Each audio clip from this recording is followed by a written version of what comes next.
मराठ्यांची स्वतःची अशी जर आपण शस्त्र म्हणली तर ती म्हणजे धोप तलवार, त्यानंतर दांडपट्टा, कट्यार आणि इट, ही 4 शस्त्र मराठ्यांची प्रमुख शस्त्र आपण म्हणायला काय चालतं. तलवारींचे बघ प्रकार तसे पाडायला गेलो ना आपण, एक सरळ, एक वक्र आणि एक अर्धवक्र आता सांगितल्याप्रमाणे. मग या 3 प्रकारांमध्ये मग वेगळ्या वेगळ्या तलवारी आहेत. खंडोबा असेल किंवा ज्योतिबा असेल, भैरोबा असेल, बिरोबा असेल, धुळोबा असेल, ही सगळी जी देवस्थानं किंवा ही सगळी जी देव आहेत, या सगळ्या देवांचं प्रमुख शस्त्र हे तलवार आहे. फक्त एक विठ्ठलाचं एक उदाहरण सोडलं तर कुठलाही देव बिना शस्त्राचा आपल्याला पाहायला मिळेल. खंजीर असा उलटा धरावा लागतो बरं का, त्याचं पात खाली येतं, वरती मूठ राहतं, असं हे वरती येत नाही. मग त्याची जी काय धरायची रचना आहे ती रचना पाठीत मारण्यासाठी चांगली आहे. मग त्यानं पाठीवरच वार चांगला होऊ शकतो खंजीरान, त्याच्यामुळे ती मन पडली. त्यामुळे ती मन पडली.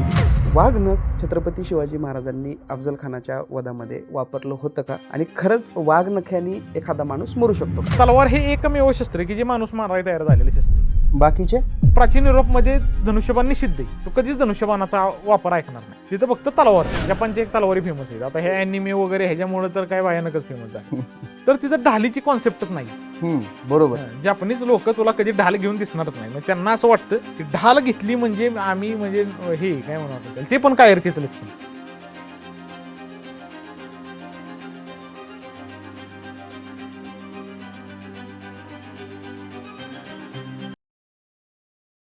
मानवी उत्क्रांतीचा अविभाज्य भाग म्हणजे शस्त्र.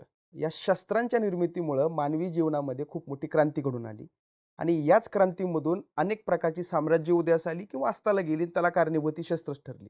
या शस्त्रांविषयी आपल्या मनामध्ये अनेक समज, गैरसमज आहेत. या शस्त्रांना घेऊन आपल्या मनामध्ये कुतूहल असतं, आणि या शस्त्रांना घेऊनच आणखीन बरेचसे प्रश्न आपल्या मनामध्ये पडलेले असतात. त्याची उत्तर देण्यासाठी आज आपल्यासोबत एक अभ्यासक आज इथं उपस्थित आहेत.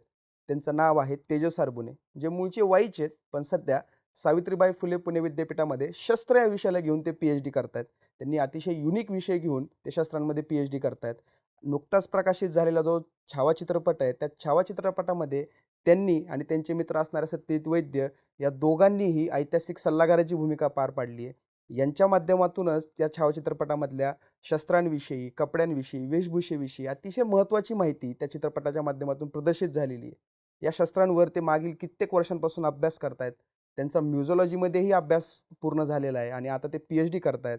तर असे तेजस हरबुने शस्त्र अभ्यासक आज आपल्यासोबत या शस्त्रांची माहिती देण्यासाठी आणि शस्त्रांचं वेगळं विश्व आपल्यासमोर उलगडण्यासाठी उपस्थित आहेत. तेजस, या इतिहास कट्ट्यावर तुझं स्वागत आहे. नमस्कार. तेजस, तू मागील अनेक वर्षांपासून शस्त्रांवर अभ्यास करतोय. शस्त्रांचा वेगवेगळ्या पद्धतीने तू मागोवा घेतोय. तू सातारा येथील जे संग्रहालय आहे त्या संग्रहालयामध्येही डॉक्युमेंटेशनचं काम केलंय शस्त्रांवर. ज्यावेळेस आम्ही सगळे लॉकडाऊनमध्ये होतो त्यावेळेस तू त्या शस्त्रांसोबत होतास. 3-3.5 महिने तू तिथं काम केलंस. मला तुझ्या या सगळ्या अभ्यासाविषयी अंदाज आहे, पण मला तुझ्याकडून आज काही विशेष गोष्टी जाणून घ्यायच्या आहेत की ज्या या शस्त्रांविषयी प्रकर्षाने मांडल्या जात नाहीत. आणि त्यातली माझ्या मनामध्ये असणारी सर्वात पहिली गोष्ट म्हणजे, आपण जर बघितलं तर भारतातल्या प्रत्येक राजघराण्यांनी किंवा प्रत्येक राजवंशांनी विशिष्ट प्रकारची शस्त्र वापरलेली आहेत. त्याच्यामध्ये काही मुघलांची शस्त्र आहेत, काही केरळमधल्या राजघराण्याची शस्त्र आहेत, किंवा जर आपण प्राचीन भारतीय मूर्तिविज्ञानाकडे जर पाहिलं तर त्याच्यामध्ये काही मूर्त्यांच्या हातामध्ये, देवीदेवतांच्या हातामध्ये आपल्याला खांडा दिसतो. अशा प्रकारची वेगवेगळी शस्त्र ही वेगवेगळ्या साम्राज्याला किंवा वेगवेगळ्या समूह गटाला विभागून गेलेली आहेत. मराठ्यांची अशी कुठली शस्त्र आहेत की जी शस्त्र फक्त मराठ्यांनी वापरली, किंवा त्या शस्त्रांची निर्मिती मराठ्यांनी आपल्या युद्धाच्या सोयीसाठी केली? आता बघ, आता हा जो पहिला तू प्रश्न विचारलास की विविध राजघराण्यांची किंवा विविध भागांनुसार शस्त्रांचं वर्गीकरण वेगळं वेगळं आपल्याला केलेलं पाहायला मिळतं. आता भारताचा जर आपण भारताचा भूभाग लक्षात घेतला किंवा भारताचा जर विचार केला तर आपल्याला प्रामुख्यानं 2 प्रकारचे त्यामध्ये भेद करता येतील किंवा 2 विभागणी शस्त्रांची करता येईल.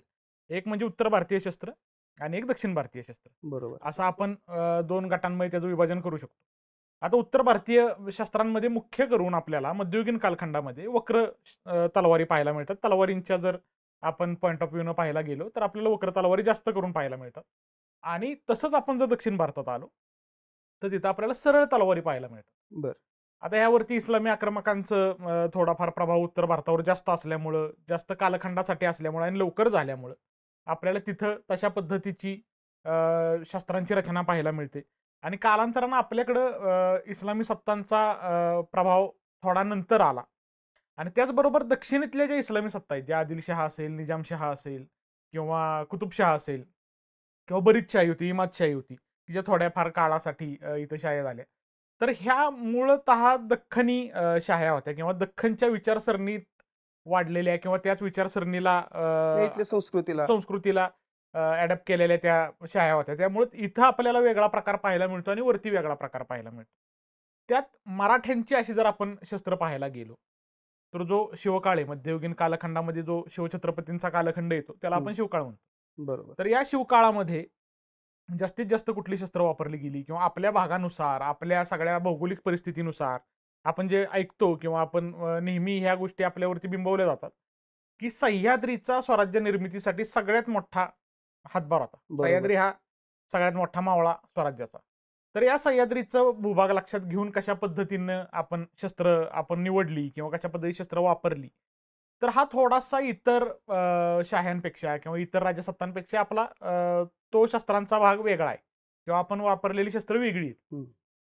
तर प्रामुख्यानं आपण धोप तलवार वापरली. आता ही धोप तलवार तर आता प्रामुख्यानं आपण सगळीकडे पाहतो. सध्या तिचा प्रचार प्रसार भरपूर प्रमाणात झालेला आहे. महाराजांनी वापरलेली तलवार म्हणून ती आता सर्वश्रुत झालेली आहे. ती एक धोप तलवार.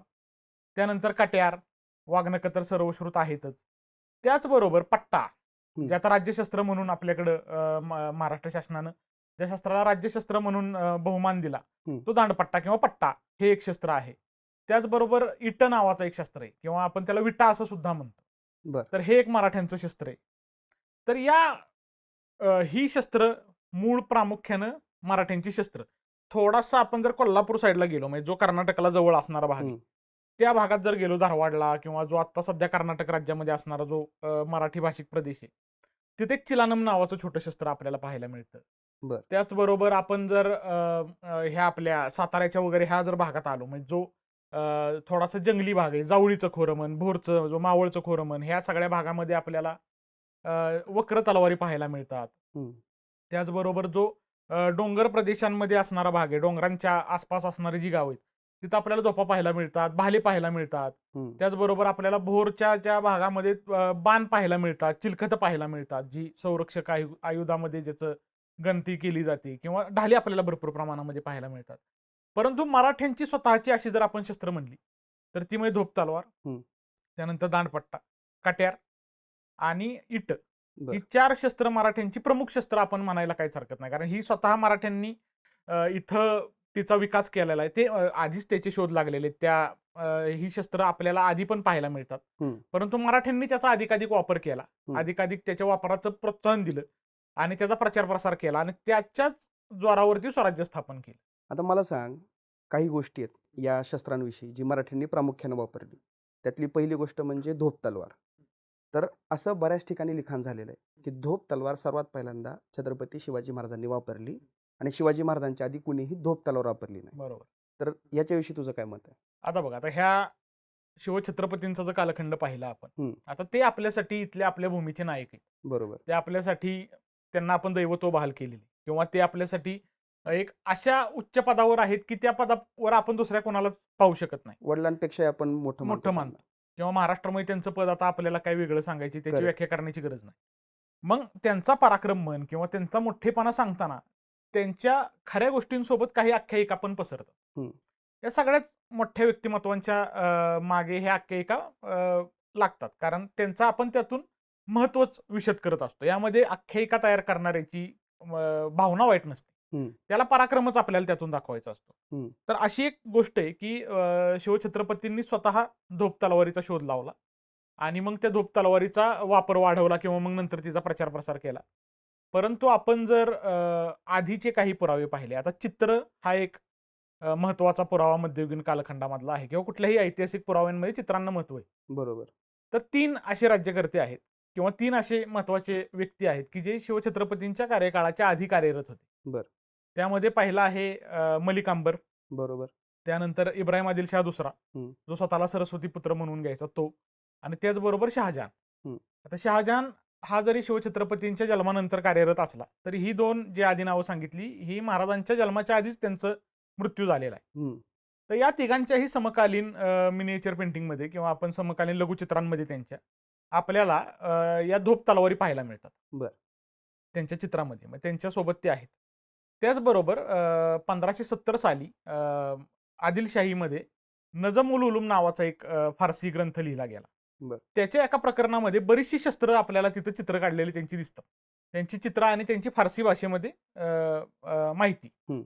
तर त्यामध्ये पण आपल्याला धोप तलवारीचं चित्र आपल्याला तिथं पाहायला मिळतं 1570 साली. बरं. आता हे महाराजांच्या जन्माच्या जवळ 60 वर्ष आधीच आहे. करेक्ट. त्यामुळे महाराजांच्या जन्माच्या आधी ही तलवार अस्तित्वात होती.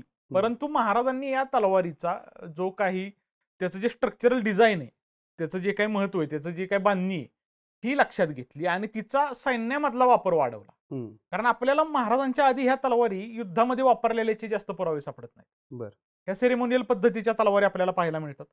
सेरेमोनियल म्हणजे ज्या समारंभाच्या वेळी वापरायच्या, दरबारी कामकाजासाठी किंवा मिरवण्यासाठी वापरायच्या अशा प्रकारच्या तलवारी सुरुवातीला आपल्याला पाहायला मिळत होत्या. परंतु महाराजांनी त्या तलवारीची सगळी रचना लक्षात घेतली. तिचं काय महत्व आहे, तिचं युद्धामध्ये कशा पद्धतीने आपल्याला फायदा होणार आहे, या गोष्टी लक्षात घेतल्या आणि मग त्या तलवारीचा आपल्याकडं प्रचार प्रसार केला आणि त्यातून ही सगळी मराठ्यांची शस्त्र निर्मिती किंवा या धोपेवरती स्वराज्याची स्थापना सगळी झालेली आपल्याला पाहायला मिळते. मग आता ह्या धोपेविषयी हा एक पहिला गैरसमज आहे. तसाच आणखीन एक या धोपेला घेऊन दुसरा गैरसमज असा आहे की या धोपेची जी मूठ आहे, तर काही ठिकाणी त्याचा उल्लेख मिळतो की ही मुल्लेरी मूठ आहे, बरोबर. काही ठिकाणी उल्लेख मिळतो की ही मराठा मूठ आहे. नेमकी धोपेला असणाऱ्या मुठेला आपण कुठल्या प्रकारची मूठ म्हणायचं? त्याला मुल्लेरी मूठ म्हणायचं का मराठा मूठ म्हणायचं? आता बघा, आता ह्या धोपेचं जे नाव आहे ना, या नावातच मजा आहे. आता एक धोप असं एक नाव आहे, एक आहे कर्नाटकी धोप, एक आहे फिरंग. आता हे फिरंग नाव जे हे प्रामुख्यानं आपल्याला जे युरोपियन किंवा पाश्चिमात्य देशातील जे अभ्यासक आहेत ह्या लोकांनी जास्ती करून ह्या तलवारीला फिरंग म्हणलेलं आपल्याला पाहायला मिळतं. आता ते फिरंग म्हणजे काय हे आपण नंतर तुला मी सांगतो. त्याचबरोबर मराठा तलवार असं एक नाव रूढ झालेलं आहे. आता मराठा तलवार का म्हणायचं? का तर ती मराठ्यांनी वापरली म्हणून म्हणायचं, बरोबर. त्याचबरोबर तिला आता कर्नाटकी धोप का म्हणायचं? तर आता आपण जर त्या काळातली परिस्थिती लक्षात घेतली, त्या काळातला जर भूभाग लक्षात घेतला, लोक काय करतात आजच्या घडीला, आज ज्या पद्धतीनं भाषावर प्रांत रचना झालेली किंवा भाषावर राज्याची रचना झालेली, राज्याच्या सीमा पडलेल्या आहेत, तशा पद्धतीनंच त्या काळातला पण विचार करतात. बरं. मराठ्यांचा आज मराठी भाषिक लोकांचा महाराष्ट्र किंवा कानडी भाषिक लोकांचं कर्नाटक, अशा पद्धतीनं आपण त्याचा सध्या ज्या पद्धतीनं राज्याची रचना आहे त्या पद्धतीनं त्याच काळातला विचार करतात. परंतु त्या काळात जर आपण लक्षात घेतलं, अनेक परकीय लोकांची जर कागदपत्र पाहिली, आता तुझ्याच पुस्तकातून मी पहिल्यांदा तो रेफरन्स पाहिला होता की शिवछत्रपतींना न्यू लॉर्ड ऑफ कर्नाटक असं म्हणलेलं आहे. मग आजच्या आपण जर त्या राज्य व्यवस्थेचा किंवा राज्याच्या रचनेचा विचार केला तर ते कर्नाटकचे राजे आहेत का?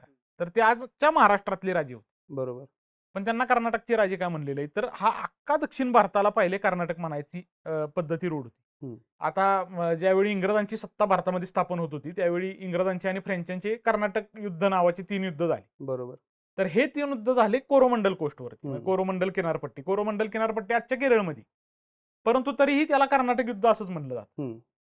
मग ह्या सगळ्या दक्षिण भारतालाच कर्नाटक म्हणलं जायचं आणि या दक्षिण भारतातली तलवार म्हणून तिला कर्नाटकी धोप असं नाव आहे. बरं. मग तिला त्या राज्याशी जोडलेलं नाही, आजच्या राज्याशी जोडलेलं नाही.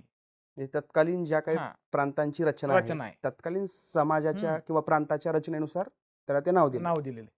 मग त्याच कर्नाटकी धोप मधून धोप हे नाव वेगळं झालेलं आहे. आणि फिरंग म्हणजे काय? तर काही तलवारी त्या काळामध्ये युरोपियन जे आपल्याकडे व्यापारी होते त्या व्यापाऱ्यांकडून आपल्याकडे आयात केल्या जायच्या आणि त्या तलवारींची फक्त पाती यायची, त्याला आपल्या पद्धतीची मूठ बसवली जायची आणि मग त्याला फिरंग असं म्हणलं जायचं. का तर ते फिरंगानातून आलेल्या तलवारी, फिरंगान म्हणजे युरोपचे सगळे जे काही देश होते त्याला फिरंगान असं म्हणायची पद्धत होती. आता तुझा जो मूळ प्रश्न आहे की बाबा मुल्लेरी मूठ म्हणायचं का मराठा मूठ म्हणायची का धोप म्हणायचं, काही म्हणलं तरी चालतंय. फक्त मुल्लेरी मुठेमध्ये थोडासा फरक आहे बरं का. जर धोपेची मूठ आपण पाहिली तर तिचा जो शेवटचा भाग असतो तिथं अशी एक कटोरी असते, हेमिस्फेरिकल कटोरी असते, ती धोपेची मूठ झाली. आणि मुल्लेरी मुठीमध्ये तेवढाच फक्त कटोरीचा बदल आहे, हेमिस्फेरिकल कटोरी नसते. तिला जर आपण तोटीच्या बाजूने म्हणजे जो मागे छोटासा गज बाहेर आलेला असतो त्या बाजूने जर पाहिलं तर ती नागवेलीच्या पानासारखी दिसते. म्हणजे जे खाऊचं पान असतात आपण खायला जे पानं वापरतात त्या पानासारखा त्याचा आकार दिसतो, ते गोल दिसत नाही. मग त्या पानासारखी मूठ असणारी तलवार म्हणजे मुल्लेरी मूठ. आता हे वर्गीकरण श्री प्रताप शास्त्रागार पुस्तकामध्ये प्रोफेसर माणिकरावांनी केलेले. मग तिथून आपल्याला हा फरक लक्षात येतो की नक्की धोप कशाला म्हणायचं आणि मुल्लेरी कशाला म्हणायचं. कारण त्या पद्धतीची जर मूठ पाहिली तर अनेक जण त्या सगळ्याच मुठींना मुल्लेरी मूठ म्हणतात किंवा सगळ्यालाच धोपेची मूठ असं म्हणतात किंवा मराठी मूठ म्हणतात. आणि इंग्रजांनी त्याला एक शब्द दिलेला आहे, एक तर मराठा बास्केट हिल्ट किंवा हिंदू बास्केट हिल्ट. कारण त्याचं बास्केट सारखं दिसतं त्यामुळे त्याला म्हणजे कटोरी सारखं, म्हणून बास्केट हिल्ट असं पण नाव त्याला दिलेलं आपल्याला पाहायला मिळतं. आता तुझ्या बोलण्यामधून बऱ्याच वेळेस एक उल्लेख येतोय की वक्र तलवार, सरळ तलवार किंवा वक्रपात, सरळपात. तर वक्रपात आणि सरळपात यांचा नेमका परिणामकारक मारा कोणाचा जास्त आहे आणि वक्र तलवार किंवा सरळ तलवार हे अशा प्रकारची पाती निर्माण का करण्यात आली? आता बघ, दोन्ही तलवारींची दाहकता तेवढीच आहे, फक्त वेगळ्या वेगळ्या परिस्थितीमध्ये वेगळ्या वेगळ्या तलवारी वापरण्याचा प्रघात आहे. आता वक्र तलवारीचं मुख्य काम काय आहे तर स्लायसिंग ज्याला म्हणतो आपण, वार करणं, बरं. कट करणं. सरळ वार करून तिचा असा बाबा समजा आपण असा मी तुझ्या अंगावरती वार केला तर तुझ्या वरच्या अंगावरच्या भागांना वरतूनच घाव देणं हे वक्र तलवारीचं काम आहे. तलवार वक्र असते आणि मानवी हाताची जी काय हालचाल आहे ती पण गोलाकार दिशेने होते. मग त्यामुळं वक्र तलवारी ह्या कटिंग करण्यासाठी चांगल्या, स्लायसिंग करण्यासाठी चांगल्या. बरं. आणि ज्या सरळ तलवारी असतात या पिअर्सिंग करण्यासाठी म्हणजे भोकसण्यासाठी. म्हणजे भाल्याचं आपण पाहतो की डायरेक्ट आपण पिअर्स करतो, ते म्हणजे भोकसतो, पुढच्या शरीरामध्ये डायरेक्ट त्याचं पेनिट्रेशन होतं. तशा पद्धतीनं सरळ तलवारींचा वापर असतो. त्या सरळ तलवारींनी आपल्याला जास्तीत जास्त वार करता येत नाही आणि सरळ तलवारींची लांबी अधिक असते, त्यामुळे त्या घोड्यावरून वापरायला तलवारी सोप्या आहेत. त्याचबरोबर काय म्हणू आपण त्याला की जर आपण उंचवट्यावर असू, म्हणजे घोडा हा उंच झाला बरोबर आणि खालच्या बाजूला जर सैन्य असेल तर आपण पटापट त्यांना पेअर्स करत करत करत करत पुढे जाण्याची आपली एक क्षमता वाढते. कारण वक्र तलवारीनं जो घाव होणार आहे त्या घावाच्या दाहकतेपेक्षा जर समजा तलवार आरपार गेली तर त्यानं जास्त इजा होते. बर.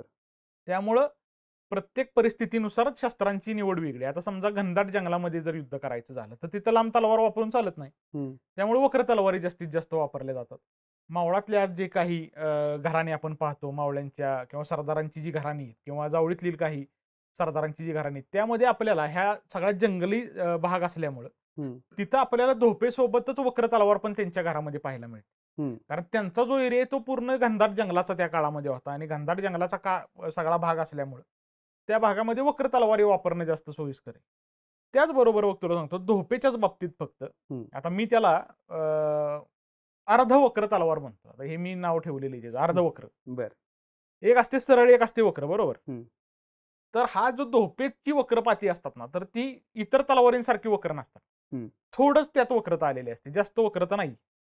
पातळ लांब असल्यामुळे जास्त वक्र करून चालत नाही, कारण ती मग परत हँडल करणं अवघड आहे. त्यामुळे तिला थोडीशीच वक्रता दिलेली आणि त्यामुळे होतंय काय तर तुम्ही पिअर्सिंग पण करू शकता आणि स्लायसिंग पण करू शकता, म्हणजे दोन्हीचं कॉम्बिनेशन केलेलं आहे.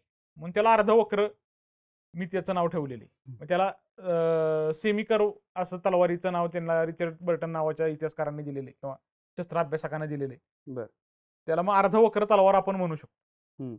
ती तलवार जास्तीत जास्त प्रमाणामध्ये महाराष्ट्रातल्या जर आपण तलवारी पाहिल्या ना वक्र, तर त्या वक्र तलवारी आपल्याला तशा पद्धतीनं पाहायला मिळतात. किंवा भारतातल्या वक्र धोपा, फक्त धोपांचीच फक्त ती जी वक्रता आहे ती तशा पद्धतीने अडॅप्ट केलेली की ज्या समशेरीमध्ये किंवा इतर तलवारींमध्ये आपल्याला पाहायला मिळत नाही.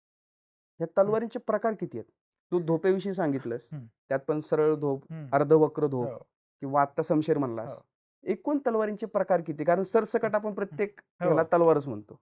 आता तलवारींचे बघ प्रकार तसे पाडायला गेलो ना आपण, प्रकार बरं का, तिच्या जर आकारावरून प्रकार पाडायचे म्हणले तर ते 3च पडू शकतात. एक तर सरळ, एक वक्र आणि एक अर्धवक्र आता सांगितल्याप्रमाणे. मग या 3 प्रकारांमध्ये मग वेगळ्या वेगळ्या तलवारी येतात. मग यामध्ये वक्रमध्ये समशेर आली, त्यानंतर ही वक्र धोप आली, त्यानंतर बघ किलीज नावाची एक तलवार आहे. किलीज, हा, तर ती किलीज तलवार काय प्रकार असते तर वक्र तलवारच असते. फक्त आता तलवारीला बरेचशी पार्ट असतात. जर पाता आपण लक्षात घेतलं तलवारीचं तर वरच्या बाजूला जिथं धार नाहीये त्याला पाट म्हणतात, ज्या बाजूला धार आहे ती धार आहे, बरोबर, त्याला धारच म्हणतात. थोडं टोक आहे. त्यानंतर तलवार भोकसता यावी म्हणून पुढच्या वरच्या पाठीच्या बाजूला जिथं धार नाहीये तिथं थोडीशी धार केलेली असते, त्याला पिपळा असं म्हणतात. मग तो जो पिपळा आहे त्या पिपळ्याची इथं थोडीशी तलवार फुगलेली असते, आपल्याला त्याला आपण किलीज असं म्हणतो. त्यानंतर किरच नावाची एक तलवार आहे. किरच तलवार ही उलट्या बाजूला तिला धार असते, म्हणजे अशी आपण तलवार बघतो अशी चंद्राकार समजा तलवार आहे तर सामान्यपणे तिच्या खालच्या बाजूला जी बाहेरच्या बाजूला भाग आहे त्याला धार असते, परंतु त्याच्या उलट्या बाजूला धार असते. खाली जाड असतं आणि वरती धार असते. पण त्याला मारायचं कसं मग? ती एकतर बघ तिला जास्त वक्रता नसते. जास्त जर वक्र असेल ना तर ती मग बळीची तलवार आहे किंवा शिक्षा देण्याची तलवार आहे. मग हातपाय तोडण्यासाठी म्हण, मान चिरण्यासाठी म्हण, अशा पद्धतीसाठी तिचा वापर आहे. आणि जर जास्त ती नसेल तर ती त्याला फॉल्स एज असं म्हणलं जातं. मग तुम्हाला दुसऱ्या कोणी तलवार घेतली तर त्याला कळू नाही म्हणून किंवा ओके. त्याला आपण काय म्हणू आपण त्याला फसवण्यासाठी. हं. मग ती फसवणूक करणारीच तलवार आहे. बरं. कारण तिला जर ती घालायची सेमच असते. आपल्या तलवारीसारखीच रचना असते, दिसायला आपल्याच तलवारीसारखी. फक्त तिला धारा दुसऱ्या बाजूला. बरं. मग अशा प्रकारच्या ह्या वक्र तलवारींची बरीचशी नावं अजून आपल्याला पाहायला मिळतील. त्यानंतर सरळ ह्याच्यामध्ये धोप असते, हं. खांडा असतो. त्यानंतर वक्रमध्ये एक तेगा नावाची तलवार असते किंवा तेग नावाची तलवार असते. हं. शिखांमध्ये जे आपल्याला तेग बहादर असं नाव सापडतं तर ते त्या तलवारीवरून आलेले. तर ती वक्रच तलवार असते परंतु एकदम जाड असते. हं. ती एकदम तिचं पातं जाड असतं, ब्रॉड एकदम पातं येतं. तर ती एक तेग नावाची तलवार वक्रमध्ये जाते.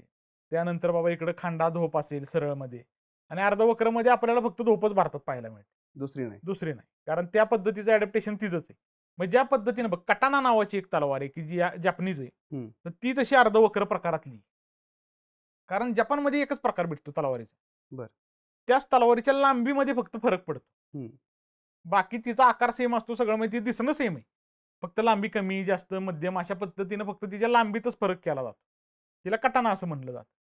मग त्याच तलवारीचं थोडंफार तशाच पद्धतीनं सिमिलर ती सेमी कर्व किंवा अर्धवक्र तलवार ज्याला आपण धोप म्हणतोय. हं. तर तशा पद्धतीची ती तलवार आहे. आता ह्या तलवारींविषयी आणखीन एक माझ्या मनात प्रश्न आहे. आता हा तलवार हा विषय धरून आपण पुढे चाललोय. हं. त्याच्यामुळे मला वाटतं की आपण हं. तोच विषय घेऊन हं. थोड्याशा आणखीन गोष्टीवर बोलू, हं. की तलवारीमध्ये एतद्देशीयांच्या किंवा हं. भारतीयांच्या काही मूळ प्रकार असतील हं. आणि काही परकीय देशांकडून आलेले बरोबर. असतील. म्हणजे ते मिडल ईस्टचे असोत, हं. ब्रिटिशांचे असोत किंवा युरोपियन्सचे असोत. म्हणजे मला ती वर्गवारी याच्यासाठी करायची आहे, की नेमकं शस्त्रांचं इव्होल्यूशन किंवा बदल कसा होत गेला हं. आणि आपण नवनवीन शस्त्रांमधल्या टेक्नॉलॉजीचा ॲक्सेप्ट कशाप्रकारे केला. हं. तर भारतीयांच्या कुठल्या तलवारी आहेत हं. आणि त्याच्यावर भारतीयांना परकीयामधून किंवा परकीय देशांमधून आलेल्या लोकांनी कुठल्या प्रकारच्या तलवारी या लोकांना इंट्रोड्यूस करून दिल्या. आता बघा, आता भारतीय तलवारी जर आपण पाहिल्या ना, तर भारतीय तलवारी किंवा भारतीय कुठलंही शस्त्र घे. आता मूर्तिशास्त्रात जर आपण गेलो, कारण आपल्याला आता दुसरा प्राचीन सोर्स इतका चांगला दुसरा कुठलाच नाही हं. मूर्तिशास्त्रानुसार, हं. मूर्तिशास्त्रासारखा. कारण प्राचीन कालखंडातल्या आपल्याला तलवारीच पाहायला मिळत नाही. बरोबर. राष्ट्रकुटांच्या म्हण, शिलाहारांच्या म्हण ह्यांच्या आपण तलवारी कधी पाहिलेल्या नाही. कारण धातूचं एक गुणधर्म आहे बघ. धातू जरी तुटला, खराब झाला, काय झाला तर त्याला वितळून परत आपण दुसरं काहीतरी करू शकतो. होय. मग ते रियुजेबल असल्यामुळे किंवा रिसायकलेबल असल्यामुळं कदाचित मला असं वाटतं, की त्या ज्या जुन्या तलवारी समजा शिलाहारांच्या तलवारी असतील, की त्या काळात बाबा त्यांनी तलवारी बनवल्या, त्यानंतर त्या तुटल्या किंवा काय झाल्या, भंगल्या हं. आणि त्यातून मग परत त्या वितळवल्या आणि परत त्याचं दुसरं काहीतरी तयार केलं. त्यामुळे हं. धातूचा जास्त रेफरन्स जुन्या काळातला ह्या प्राचीन काळातला मिळत नाही. तर आपल्याला मिळतात ह्या मूर्तिशास्त्राचे सगळे पुरावे. कारण ज्या त्या कालखंडातली शस्त्र बघूनच त्या मूर्तीच्या हातात दिलेली आपल्याला पाहायला मिळतात. हं. आता बघ, आता जर आपण मूर्तिशास्त्राचा रिलेव्हन्स घेतला तर भारतीय सगळीच शस्त्र ही सरळ असतात. सरळ. हां. सगळी सरळ. सगळी म्हणजे तलवार घे, गदा घे किंवा दुसरं त्रिशूळ घे किंवा होय. नुसतं शूळ घे, किंवा दंड घे हं. किंवा अजून अंकुश घे. हं. आता ही सगळी सरळ शस्त्र आहे. त्याचा एकच स्पाईन असतो, सरळ स्पाईन असतो. बरोबर. आणि आपण जर मिडल ईस्ट मधली सगळी शस्त्र पाहिली किंवा अरबी ही फारसी लोक जी होती किंवा त्यानंतर आलेल्या सगळ्या इस्लामी सत्ता ज्या त्या भागात आलेल्या आहेत, तर यांच्याकडे वक्र शस्त्र वापरण्याची जास्त पद्धत आहे. बरं.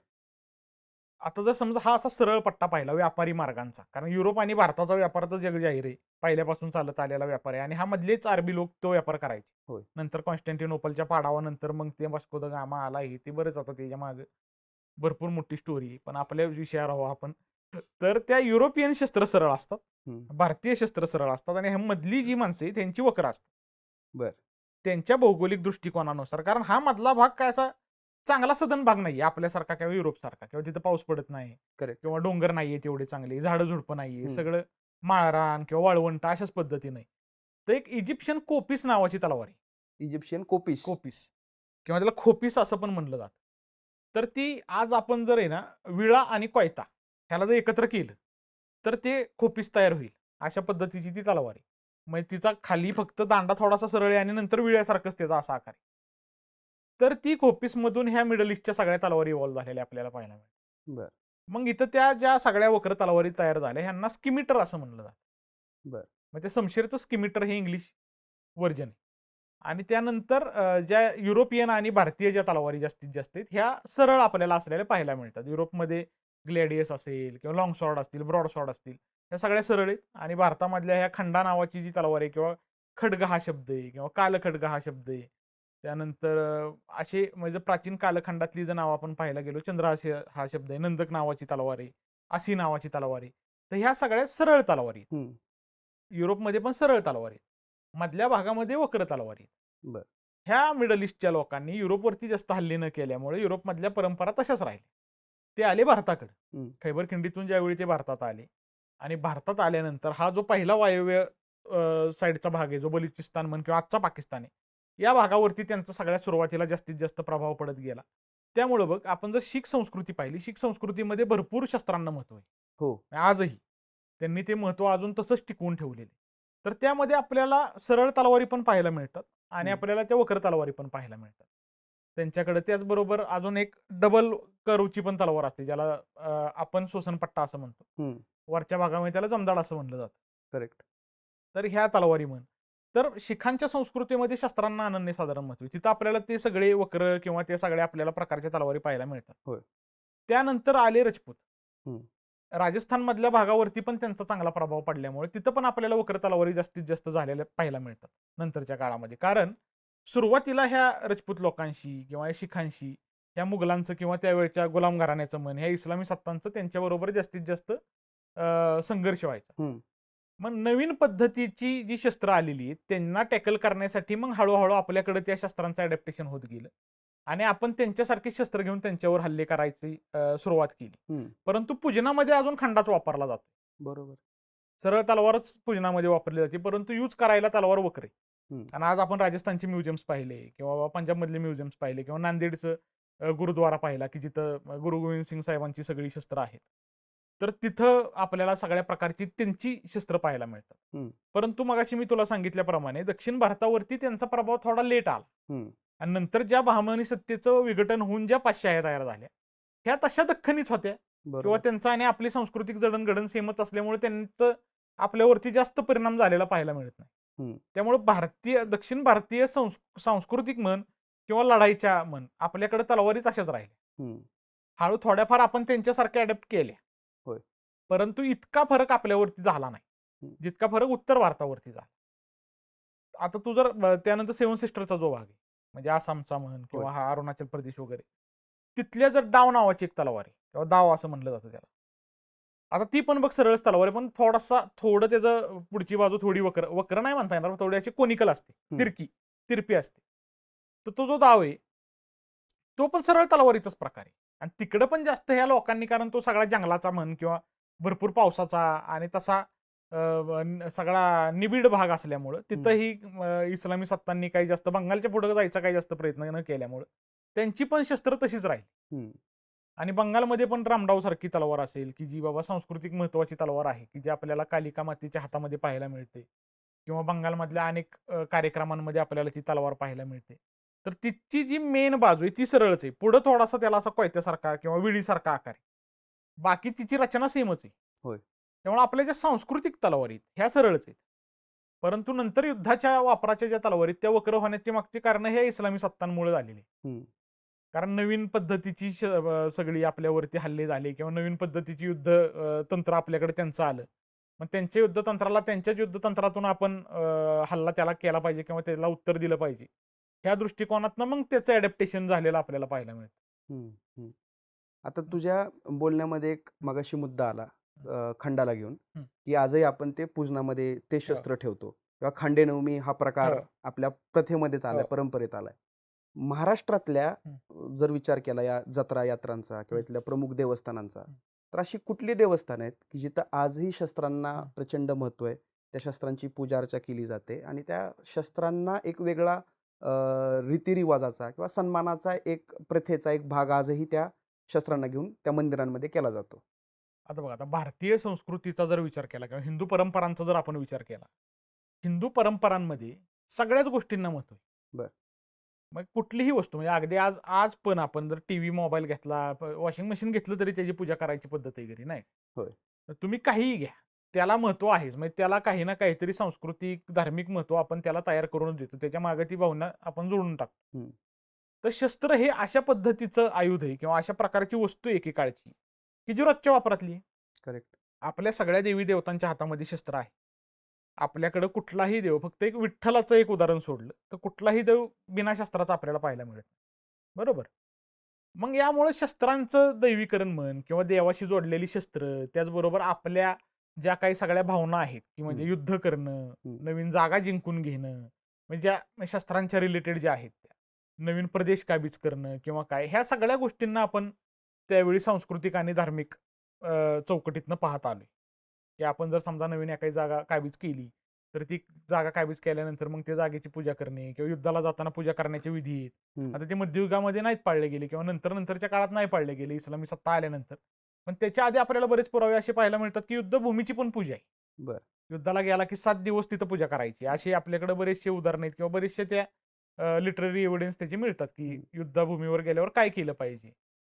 त्यामुळे शस्त्रांना पण एक धार्मिक किंवा एक सांस्कृतिक महत्त्व आपल्याला आलेलं पाहायला मिळतं. कारण आपल्याकडचे देवच शस्त्रधारी आहे. हं. आता महाराष्ट्राचा प्रामुख्याने जर विचार केला आपण, तर हे महाराष्ट्रामधले जे सगळे कुलदैवत आहेत, म्हणजे खंडोबा असेल किंवा ज्योतिबा असेल, भैरोबा असेल, बिरोबा असेल, धुळोबा असेल, ही सगळी जी देवस्थानं किंवा ही सगळे जे देव आहेत, या सगळ्या देवांचं प्रमुख शस्त्र हे तलवार आहे. होय. हे सगळे देव घोड्यावर बसलेले आहेत.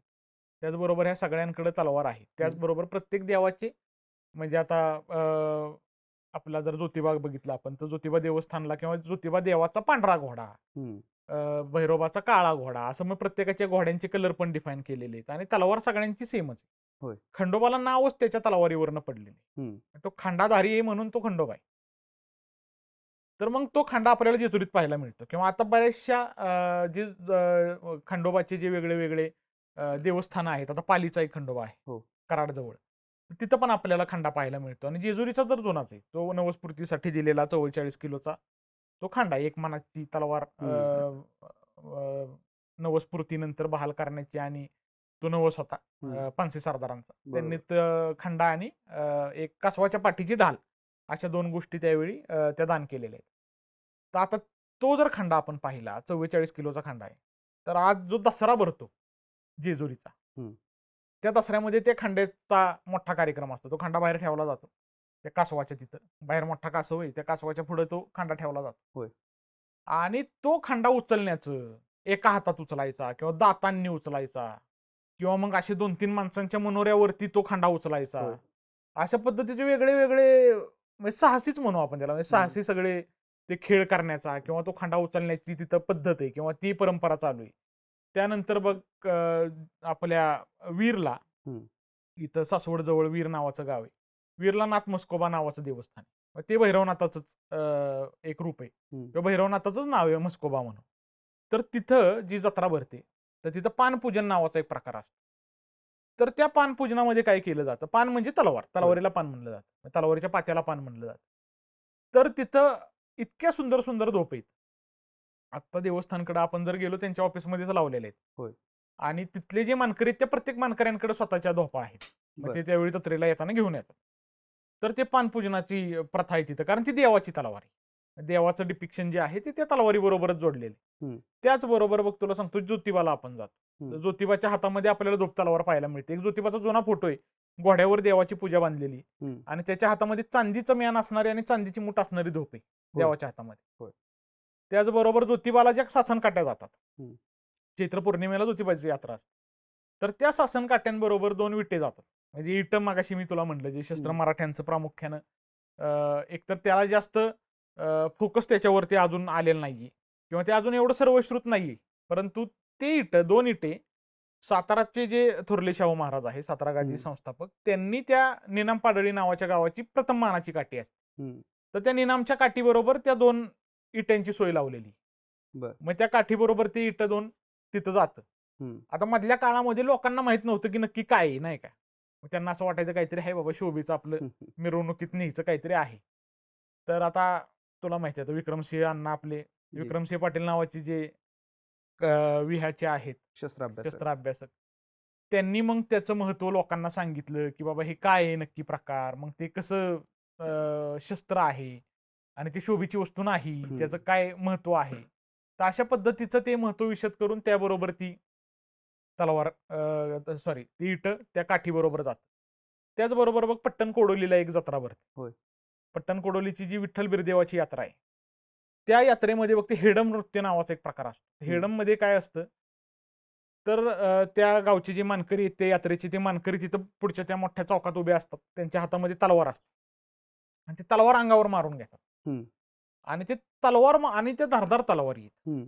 त्या अंगावर मारून घ्यायचं. त्यानंतर मग तिथं बाकणूक होते. ती बाकणूक सगळीकडे प्रसिद्ध आहे, की जेव्हा वर्षाचं सगळं सांगितलं जातं भविष्यवाणी, की कशा पद्धतीनं पाऊस पडेल, कशा पद्धतीनं शेतीवाडी होईल, काय होईल, कुठली पिकं घेतली पाहिजेत, काय घेतलं पाहिजे, राजकीय परिस्थितीवर बोललं जातं. त्याच्या आधी ते हेडम होतं हम्म. आणि त्यामध्ये त्या तलवारी नाचवल्या जातात किंवा अंगावर मारून घेतल्या जातात. तर या सगळ्या ज्या परंपरा आहेत, आता ह्या बघ, ह्या सगळ्या मराठ्यांच्या परंपरा आहेत. होय. बरोबर. मग आता हा मराठा जो शब्द आहे बाबा, आता हा ह्या पॉडकास्टमध्ये काही जातीवाचक शब्द नाही. 100% नाही. बरोबर. कारण महाराष्ट्रात राहणारा किंवा मराठी भाषिक भागातला सगळा माणूस मराठा. कारण त्या काळात मराठा हिस्ट्री म्हणतो त्यावेळी आपण ह्या सगळ्याच लोकांचा त्यामध्ये समावेश आहे. बरोबर. मग ह्या ज्या मराठ्यांच्या परंपरा आहेत, मराठ्यांच्या ज्या जत्रा आहेत, आता ह्या बघ ना तू, ह्या कशा आहेत, तर ह्या सगळ्या मर्दानी जत्रा आहेत. म्हणजे मी तर त्याला मर्दानी जत्रा म्हणतो. हम्म. कारण जी मर्दाचं काळीज लागतो असलं करायला. खरंय. आता ह्या असल्या सगळ्या ज्या गोष्टी बघायच्या झाल्या, ह्याला करायच्या झाल्या किंवा ह्या सगळ्यांचा अनुभव घेणं झाला. आता आमच्या गावची यात्रा असेल बाबा, बगाड यात्रा असते आमच्याकडे बावधन. बावधनला. तर ह्या सगळ्या गोष्टी करणं असं असं कोणाचं पण काम नाही. नाही का? मग ती आणि मुळात ह्या परंपरा शेतकऱ्यांनी जीवन ठेवलेल्या आहेत. हम्म. गावाकडच्या माणसांनी जीवन ठेवलेले आहेत. आणि हा जो गावात राहणारा वर्ग आहे किंवा हा जो गावकीत राहणारा वर्ग आहे, शेतकरी वर्ग आहे, हा वर्ग आज ज्या पद्धतीने ह्या सगळ्या गोष्टी करतो, या सगळ्या परंपरा पाळतो, या सगळ्या तलवारी असतील किंवा काय, त्याचा मान राखतो. हम्म. तर या सगळ्या गोष्टी बघितल्यानंतर आपल्याला त्या काळातल्या परंपरा लक्षात येतील की बाबा कसे त्यावेळचे लोक असतील आणि कशा पद्धतीचं ते मान मारातं असेल. होय. कारण आज काय झाले, आता हा आर्म्स ऍक्ट असेल किंवा बऱ्याचशी जी शस्त्रांची बंधन आहेत, त्यामुळे सामान्य माणसांकडे शस्त्र नाहीये. जर कोण शस्त्र अभ्यासक म्हणून बाबा थोडेफार शस्त्र गोळा करायला लागला, तर त्याच्याकडे गुन्हेगारी वृत्ती आहे किंवा काय अशा पद्धतीनं बघायची सवय लोकांना. खरंय. आमच्याकडे तशीच बघायची लोक पहिले. मग त्यामुळे लोकांचा त्याकडे बघण्याचा दृष्टिकोन म्हण किंवा काय, हा सगळा कलुषित झालेला आहे. हम्म. त्यामुळे त्याकडे अभ्यास म्हणून एकटं कोण बघत. ह्या मधल्या कालखंडामधल्या म्हणजे 1857 नंतर 1857चा जो बंड झाला, त्या 1857च्या बंडामध्ये प्रामुख्यानं मराठी चेहरे पुढे होते. हम्म. तात्या टोपे असतील, राणी लक्ष्मीबाई असतील किंवा नानासाहेब पेशवे असतील, तर हे सगळे मराठी चेहरे पुढे असल्यामुळं महाराष्ट्रावर विशेष प्रेम इंग्रजांनी दाखवलं आणि आपल्यावर आर्म्स ऍक्ट लागू केला. 1858ला आपल्याकडे आर्म्स ऍक्ट लागला, तो अजून चाललाय. खरंय. 2025 आलं तरी तोच आर्म्स ऍक्ट चाललाय. त्यामुळे महाराष्ट्रातल्या तलवारी गेल्या किंवा मराठ्यांमधल्या किंवा ह्या महाराष्ट्रातल्या लोकांच्या ज्या काही काय म्हणू पराक्रमी इतिहासाची जी ही साक्षीदार होते, हे सगळे जप्त झाले किंवा मग लोकांनी लपवून ठेवले, ते परत विसरले किंवा ते मग खराब झाले किंवा अनेक तलवारी नष्ट झाल्या. कुठंतरी मग कौलात खाऊन ठेव, कुठेतरी बॅरल खालीच ठेव, गावाच्या कणगीतच ठेव, असलं लोकांनी करून त्या खराब करून टाकल्या. त्यामुळे हा बराचसा ठेवा गेला. परंतु ह्या देवस्थानांच्या रूपानं आपल्याला या प्रथा परंपरांमधनं आपल्याला ह्या सगळ्या गोष्टी पाहायला मिळतात, की बाबा कशा पद्धतीनं आजही या परंपरांमध्ये आपल्याला तलवारीचं म्हण किंवा ह्या शस्त्रांचं मुख्यत्वे महत्व आपल्याला त्यातनं पाहायला मिळतं. आज प्रत्येक देवस्थानाला, आता बघ तुला सांगतो, एक रामवरदायिनी नावाची देवी पारगावात आहे, प्रतापगडच्या खाली. प्रतापगडच्या पायथ्याला. त्या पारगावामध्ये एक पट्टा आहे आणि एक तलवार आहे. बर. त्याचबरोबर जकीनवाडीचा जो तह झाला, वारणीचा तह, तो जकीनवाडीत झाला कराडला. तर त्या जकीनवाडीतल्या देवीच्या मंदिरामध्ये 2 तलवारी आहेत. त्यावेळी त्या तहात शाहू महाराजांनी एक आणि तारारांनी एक, अशा 2 तलवारी, संभाजी महाराजांनी. हा संभाजी महाराजांनी त्या 2 तलवारी त्या मंदिराला दिलेल्या आपल्याला पाहायला मिळतात. अशा पद्धतीच्या जुन्या तलवारी दान देवाला करण्याची पद्धत आहे किंवा देवांच्या कार्यक्रमांमध्ये तलवारी नाचवण्याची पद्धत आहे.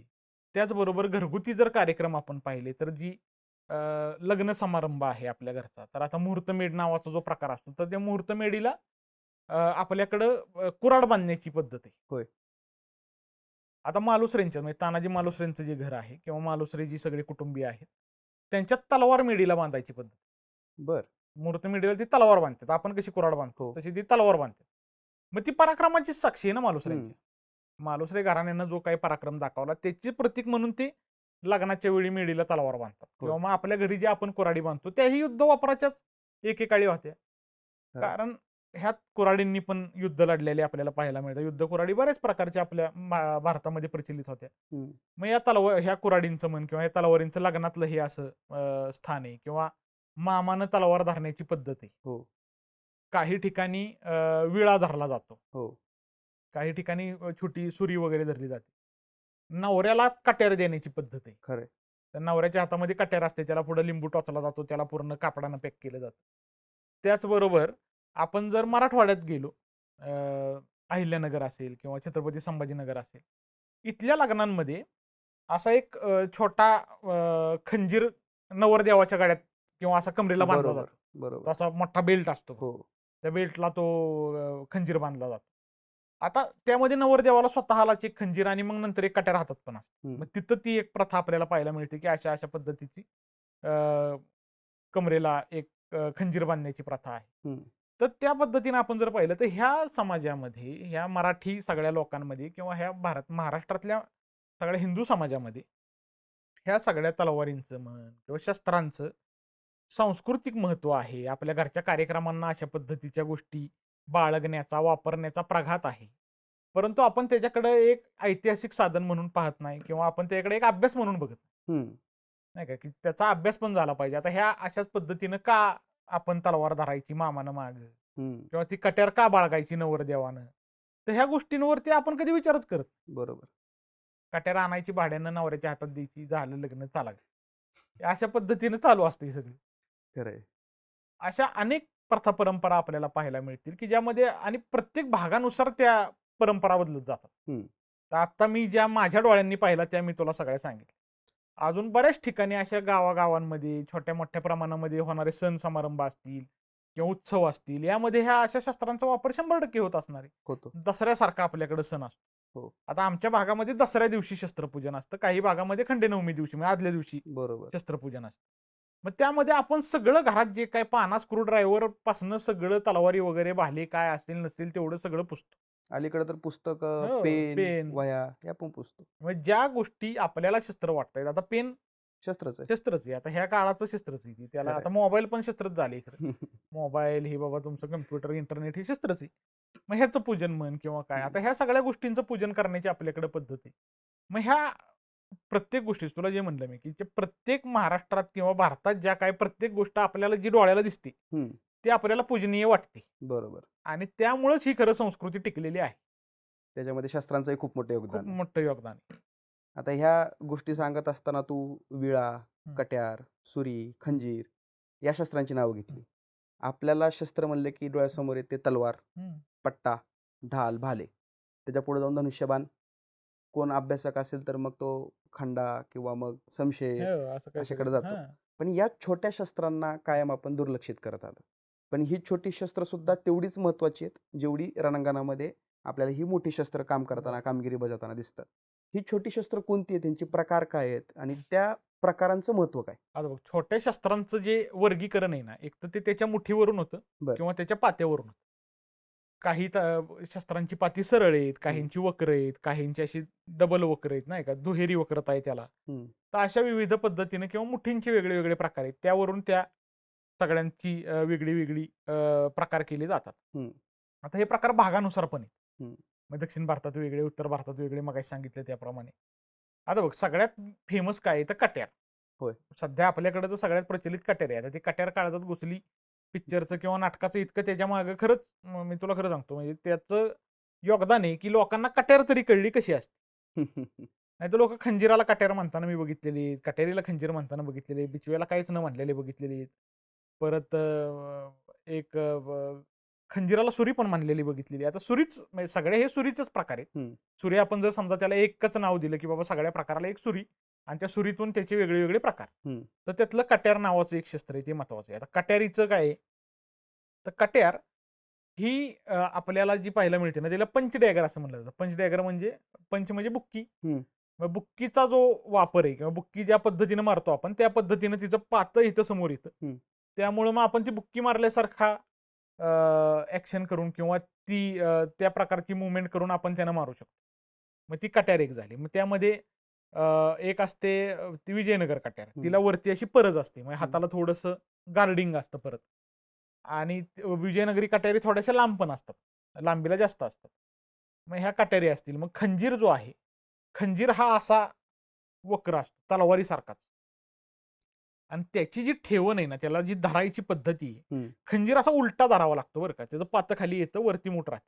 बरं. असं हे वरती येत नाही. मग त्याची जी काही धरायची रचना आहे, ती रचना पाठीत मारण्यासाठीच चांगली आहे.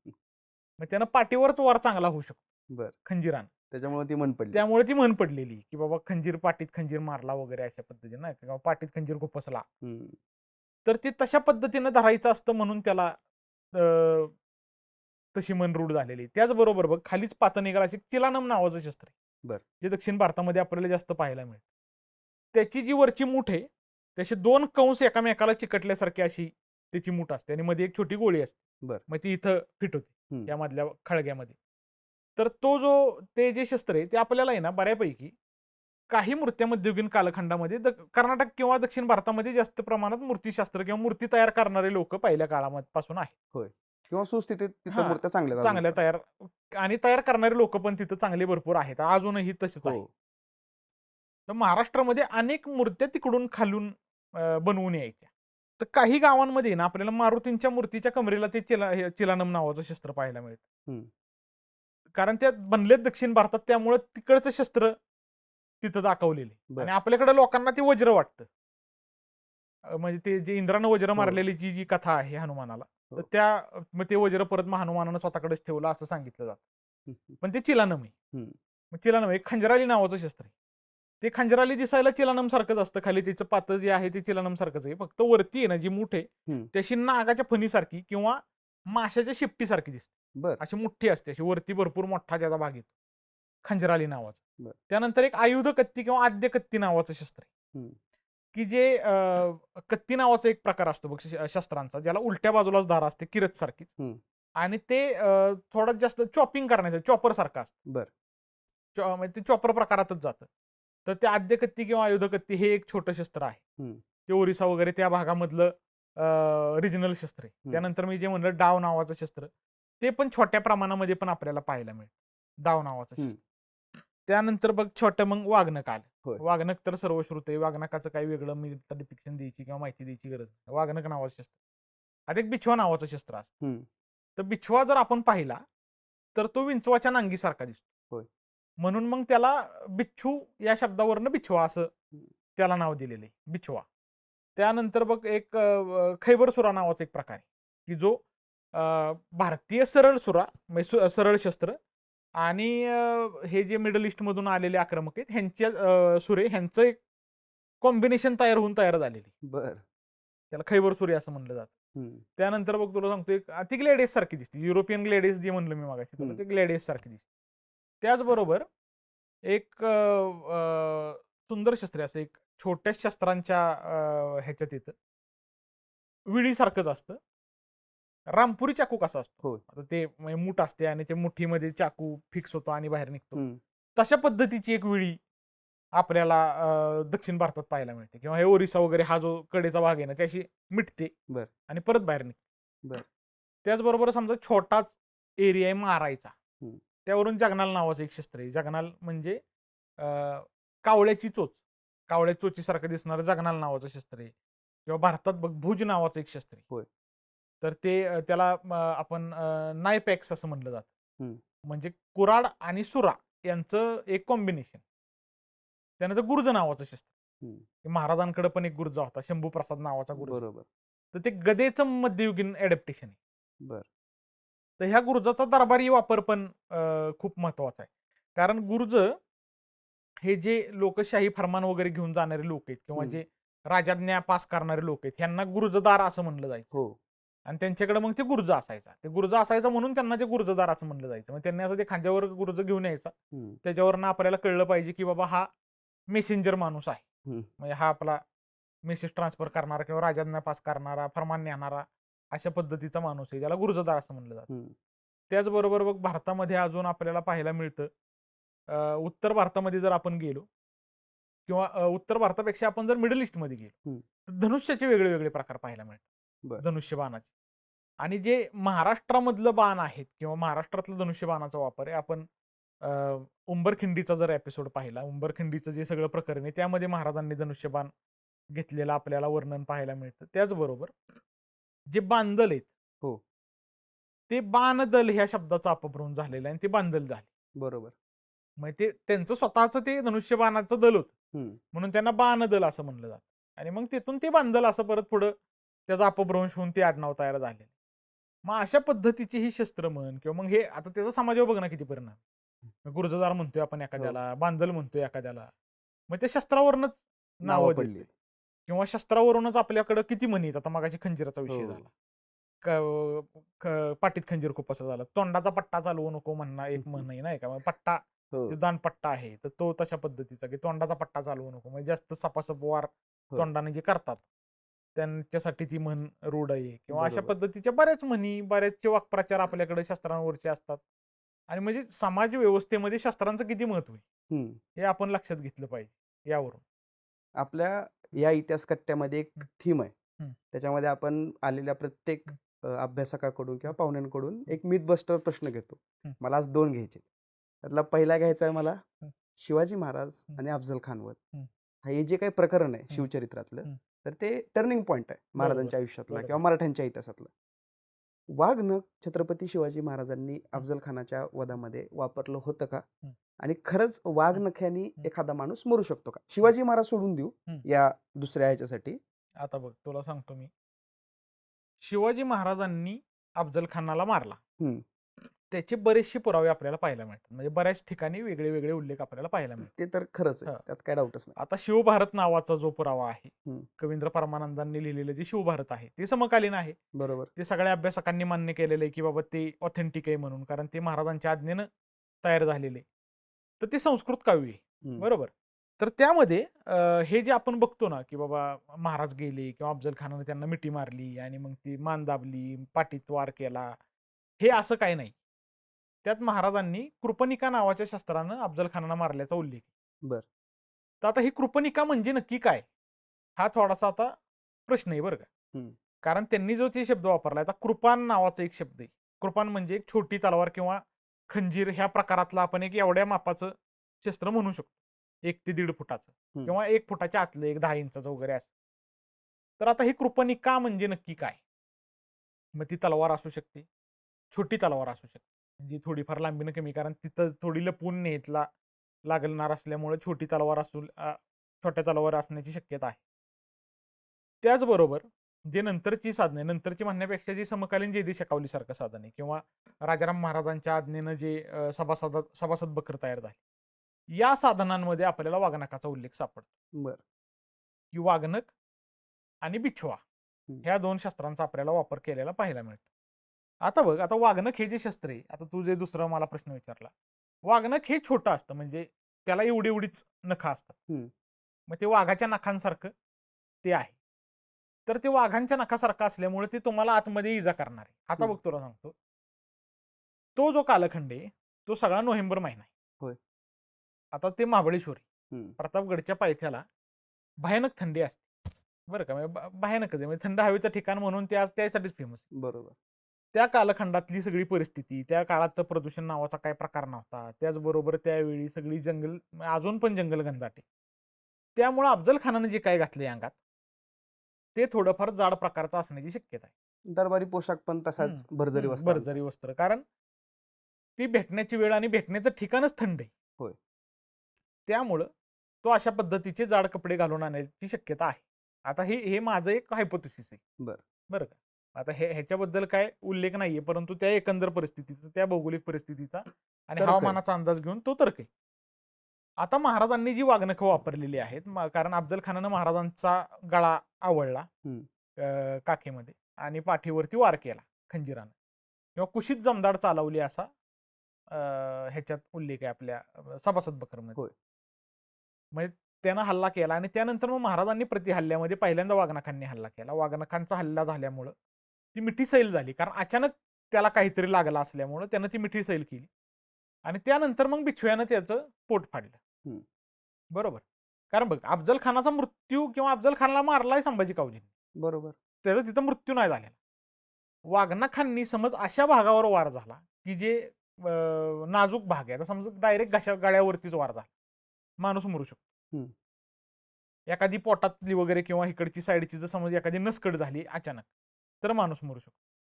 परंतु पोटावर डायरेक्ट हल्ला करून माणूस मरू शकत नाही, कारण त्याची नखं छोटी आहेत हम्म. आणि त्याचा एवढा आघात होत नाही. तो अशा वेळी आपली मिठी सैल करण्यासाठी उपयुक्त आहे. बर. मग त्यांनी तशा पद्धतीने वापर केला. परत असं एक, आता ह्याच एपिसोडकडे बघितल्यावर बघ, मी आता म्हणजे माझा हा एक परत तर्क आहे. समज वाघनखं हातात होती, हम्म. इकडं अंगठे आहेत, तर ज्यावेळी मिठी मारायची त्यावेळी ती दिसू शकतात, हम्म. नाही का? मिठी मारताना हात पसरल्यानंतर इथं काहीतरी असं दिसू शकतं आपल्याला. त्यामुळे मग ते ऑलरेडी हातात घालून गेले होते का कुठेतरी आधी लपवलं होतं आणि नंतर हातात चढवलं, अशा पद्धतीनं काय झालंय का, असं पण एक अभ्यास करणं किंवा त्या पद्धतीचे पुरावे मिळणं गरजेचं आहे. हम्म. कारण आता आपण जर मालिका किंवा हे पिक्चर वगैरे ह्यातून जर बघितलं तर ते ऑलरेडी हाताला चढवूनच गेलेलं आपण बघतो. पण जर बरोबर. त्यावेळी जर मिठी मारताना हात पसरायचे तर ते दिसणार. हम्म. इकडं जरी रत्नजडीत अंगठ्या असल्या तर इकडं त्याची पाती दिसणार आहेत हो. त्यामुळे मग ते नंतर मिठी मारल्यानंतर मग इथं शेल्यात वगैरे कुठं लपवलेलं होतं, नंतर मग त्यांनी ते पटकन घालून त्याचा हल्ला केला. कारण बिछवा तर लपवलेलाच होय. होता. बिछवा तर काय हातात घेऊन जाणं शक्य नव्हतं, बिछवा लपवलेलाच होता. त्यामुळे वाघनखं पण लपवलेलीची शक्यता आहे. हम्म. आता तुला अजून एक मी सांगतो, आता ह्याच तलवारींच्या किंवा ह्याच बद्दल एक खूप सुंदर एक आहे मिथबस्टर, तिसरं घेऊ आपण. हम्म. तर शिवाजी महाराजांनी झोपेचा शोध लावला, हे एक मगाशी झालं. बरोबर. आता त्या झोपेचा शोध लावल्यानंतर त्याची महत्व महाराजांनी ओळखलं, की आपल्याला बाहेरून जर पाती आणली तर मग आपली तलवार चांगली होणार आहे. हम्म. असं त्यांनी एक त्यांना समजलं, किंवा त्यांनी ते युरोपियन वगैरे त्यावेळचे जे आपल्याकडे व्यापारी होते त्यांच्या तलवारींचा अभ्यास करून त्यांच्या लक्षात आलं, की परकीय तलवारी किंवा युरोपियन तलवारी जर आपण वापरल्या हम्म. तर आपल्याला चांगला हे होणार आहे, फायदा होणार आहे. म्हणून त्यांनी जागतिक निविदा काढली. जागतिक निविदा. जागतिक निविदा म्हणजे ग्लोबल टेंडर, आज होय. मराठी इंग्लिशमध्ये म्हणायचं ग्लोबल टेंडर काढलं. आता ते ग्लोबल टेंडर त्यावेळी जे भारतात त्यावेळच्या ज्या युरोपियन व्यापाऱ्यांच्या ज्या सत्ता होत्या किंवा युरोपियन कंपन्या ज्या होत्या त्या कुठल्या होत्या, पोर्तुगीज होते, डच होते, फ्रेंच होते आणि इंग्रज होते. हम्म. तर ह्या चौघांनी महाराजांचं महत्व लक्षात घेऊन ती जागतिक निविदा नाकारली. बर. बरं का? आणि तत्कालीन स्पेनच्या राजावरती एक हे आले, काय म्हणतो आपण त्याला, आर्थिक संकट आले. हम्म. त्यामुळे त्यानं ती स्वीकारली आणि मग त्यानं 75,000 तलवारीची पाती बनवून महाराजांना पाठवली आणि त्यातनंच मग भवानी तलवार त्यानं स्वतःकडची महाराजांना गिफ्ट दिली. असं एक स्टोरी भयानक आहे ही, बरं का? तू बर. ऐकलं नाही कधी? नाही, मी पहिल्यांदा ऐकतोय.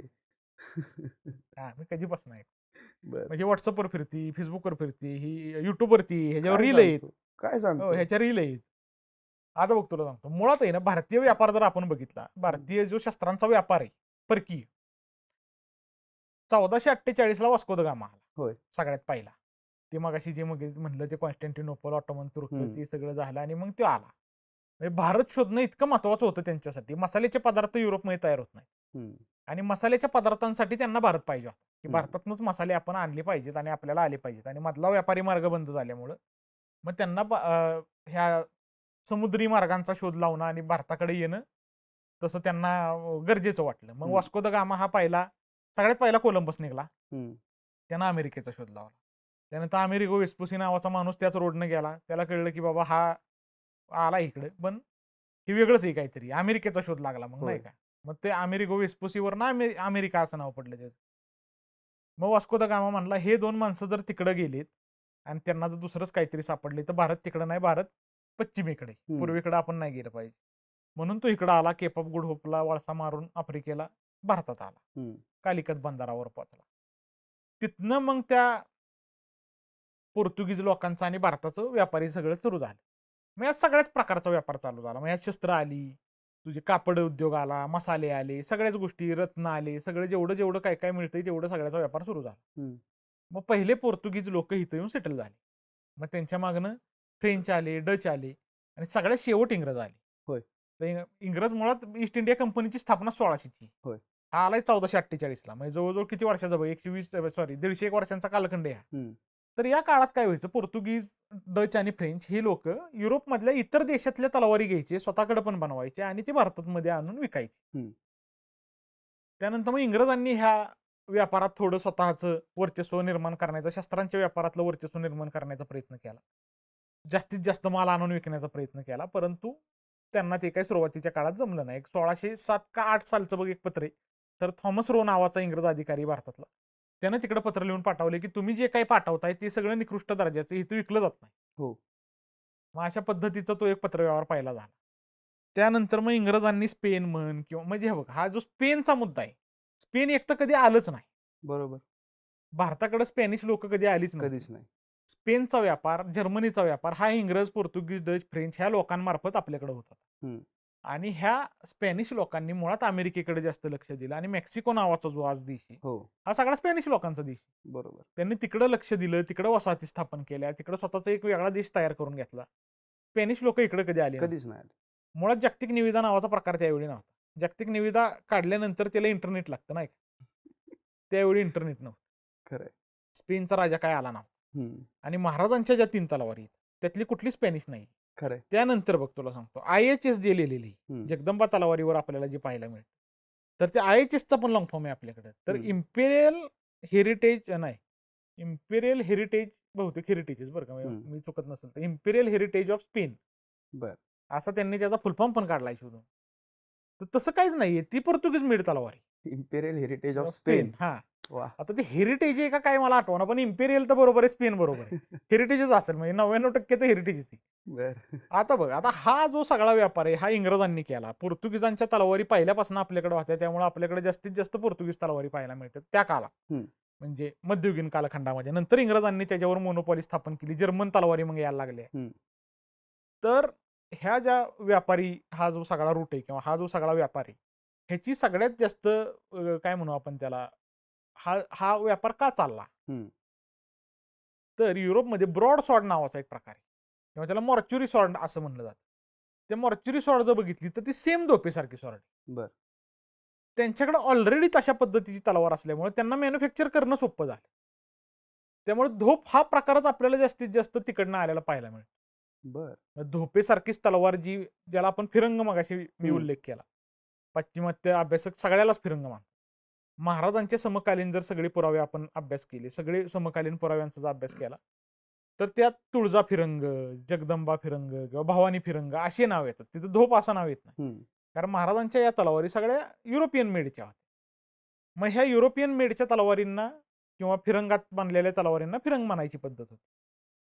मग ह्या महाराजांनी ज्या सगळ्या तलवारी वापरल्या ह्या सगळ्या पोर्तुगीज मेडच्या आहेत. होय.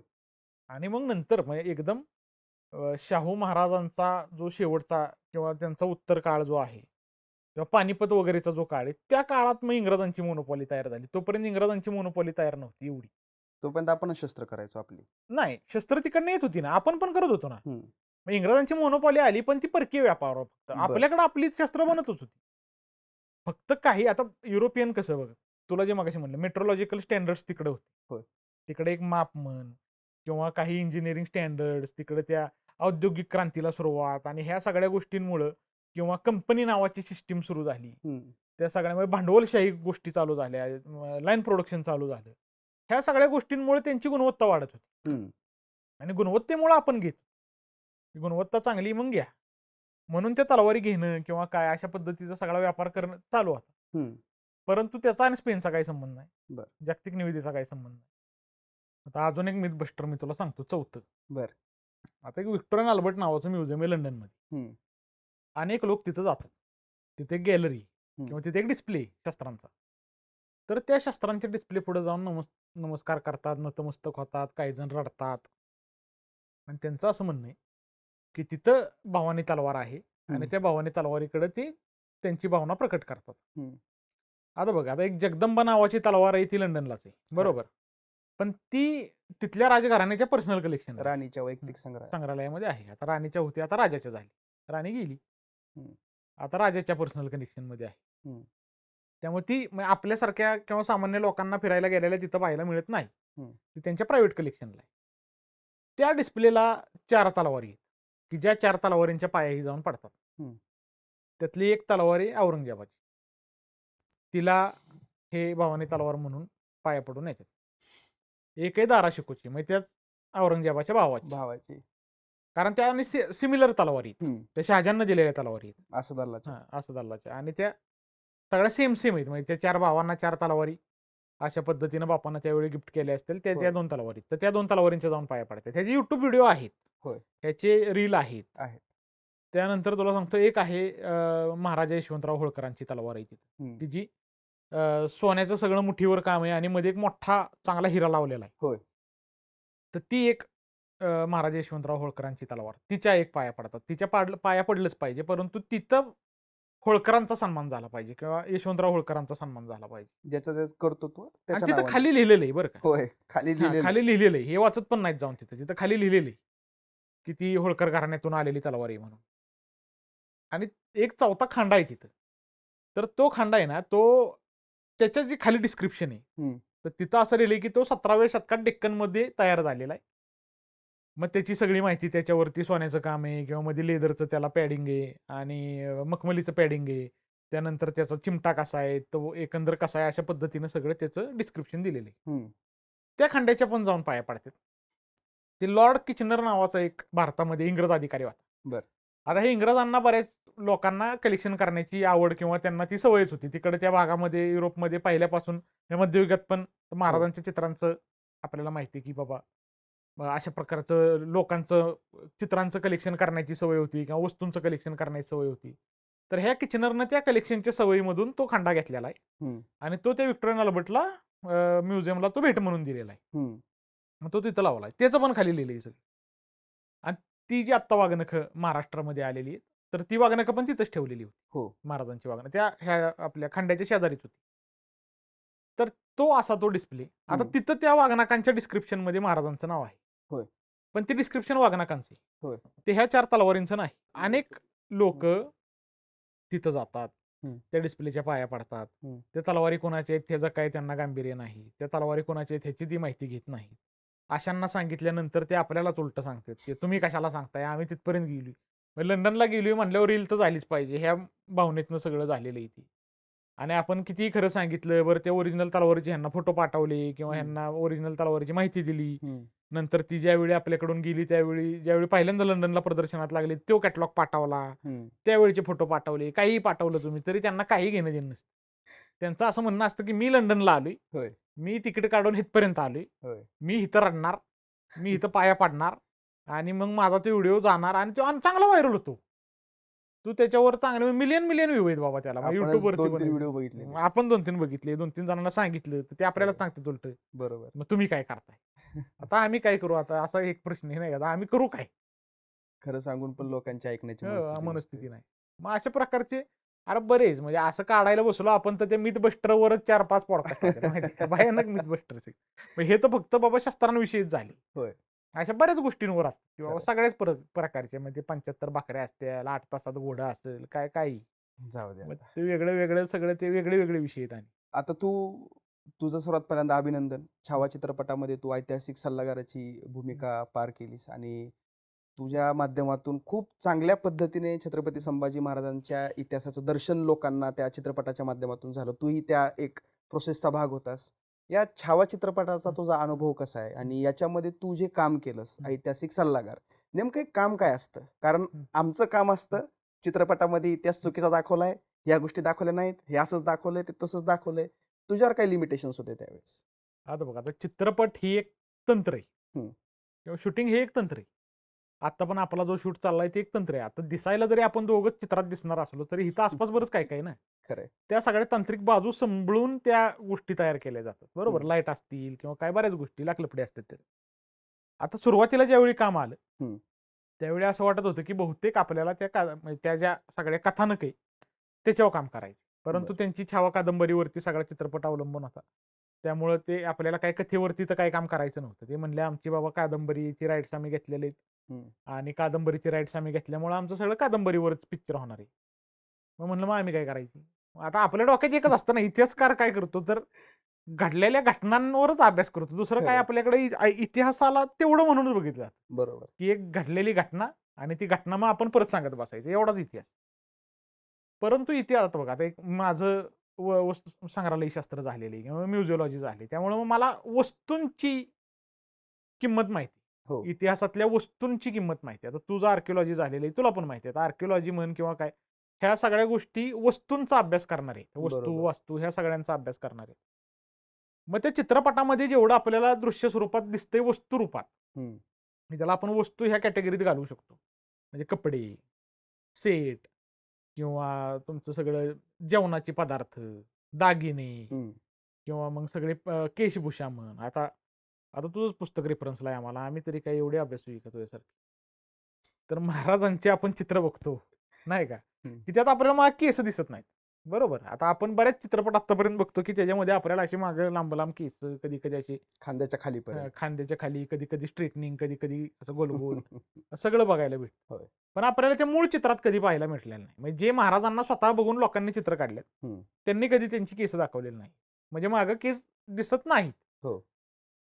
मग तो एक पॉइंट बाबा, की बाबा संभाजी महाराज ज्यावेळी आपल्याला असे बिना मंदिलाचे दिसतात, त्यावेळी त्यांचे केस खांद्यापर्यंत आले. हो. परंतु ज्यावेळी ते डोक्यावरती मंदिर चढवतात, त्यावेळी ती केस आपल्याला मागून दिसत नाही. बरोबर. मग हा एक पॉइंट असेल. मग अशा पद्धतीनं आम्ही काम केलं, की जास्तीत जास्त इतिहासाच्या जवळ जाईल. हम्म. आता मग शस्त्र सगळी, शस्त्रांच्या सजेशन्स म्हण, शस्त्र कशी असली पाहिजेत, युद्धाचे पेहराव कसे असले पाहिजेत, चिलखतं कशी असली पाहिजेत, ढाली कशा असल्या पाहिजेत, तलवारी कशा असल्या पाहिजेत, कोणाकडे काय पाहिजे, हम्म. कशा कशा पद्धतीनं सगळ्या गोष्टी तिथं मांडल्या गेल्या पाहिजे, डोळ्यांना कसं दिसलं पाहिजे, म्हणजे ते ऐतिहासिक वाटेल. अशा पद्धतीनं सगळं ज्या दृश्य गोष्टी आहेत, याबद्दल आम्ही सगळं सजेशन केलं.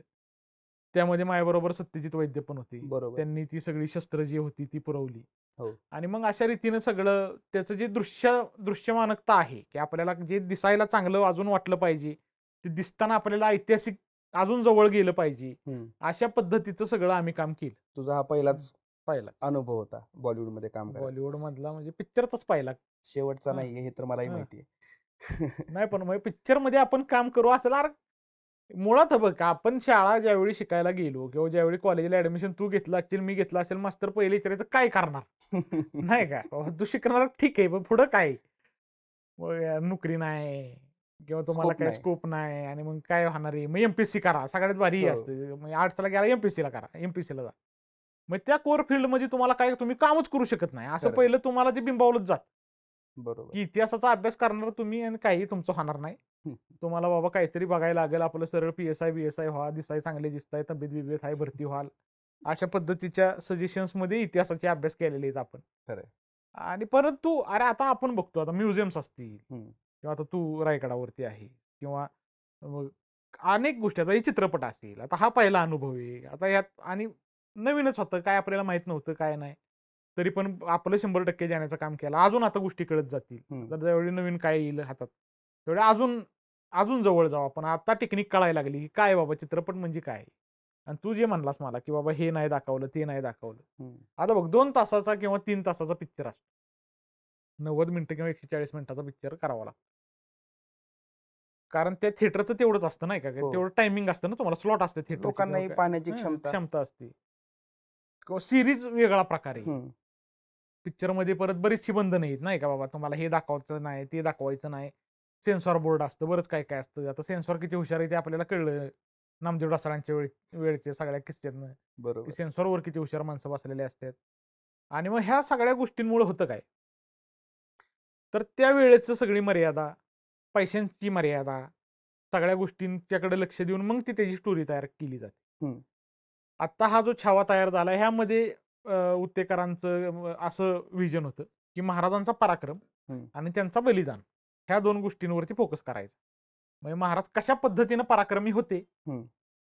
त्यांच्या स्वतःच्या आयुष्यात बाबा घरगुती त्यांचे काही कलह होते, किंवा मग त्यावेळी महाराज गेल्यानंतर औरंगजेबाचं मराठ्यांकडे बघण्याचा दृष्टिकोन, किंवा नंतर ज्यावेळी तो महाराष्ट्रात उतरला त्यानंतर मग डायरेक्ट आलेलं कॉन्फ्लिक्ट, मग यातनं त्यांनी कशा पद्धतीनं औरंगजेबाला टॅकल केलं, हम्म. आणि मग शेवटचं त्यांचं जे बलिदान आहे, तर यातून मग महाराजांचं त्यांना एक चित्र उभं करायचं होतं राष्ट्रीय पातळीवरती, की बाबा अशा अशा पद्धतीचा एक राजा होऊन गेला महाराष्ट्रात, की ज्यानं हम्म. आपल्यासाठी इथं बलिदान दिलेलं आहे. हम्म.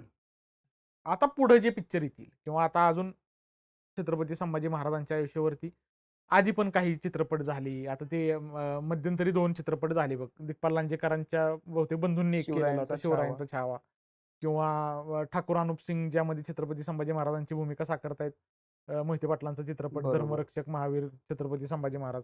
मग आता हे मराठीचे 2 प्रयोग झाले. हम्म, मग यातनंच पण त्यांनी आता ते तर 2 पार्टमध्ये. हम्म, हा जो धर्मरक्षक, धर्मवीर चित्रपट आहे, तर ह्यामध्ये तो 2 पार्टमध्ये येणार आहे. आता पहिला पार्ट झाला. मग त्यात त्यांनी जंजिऱ्याची मोहिमेवरती फोकस केला होता. हम्म. मग अशा पद्धतीनं मग अजून प्रयोग होतील. आता ते पण चांगले चित्रपट आहेत.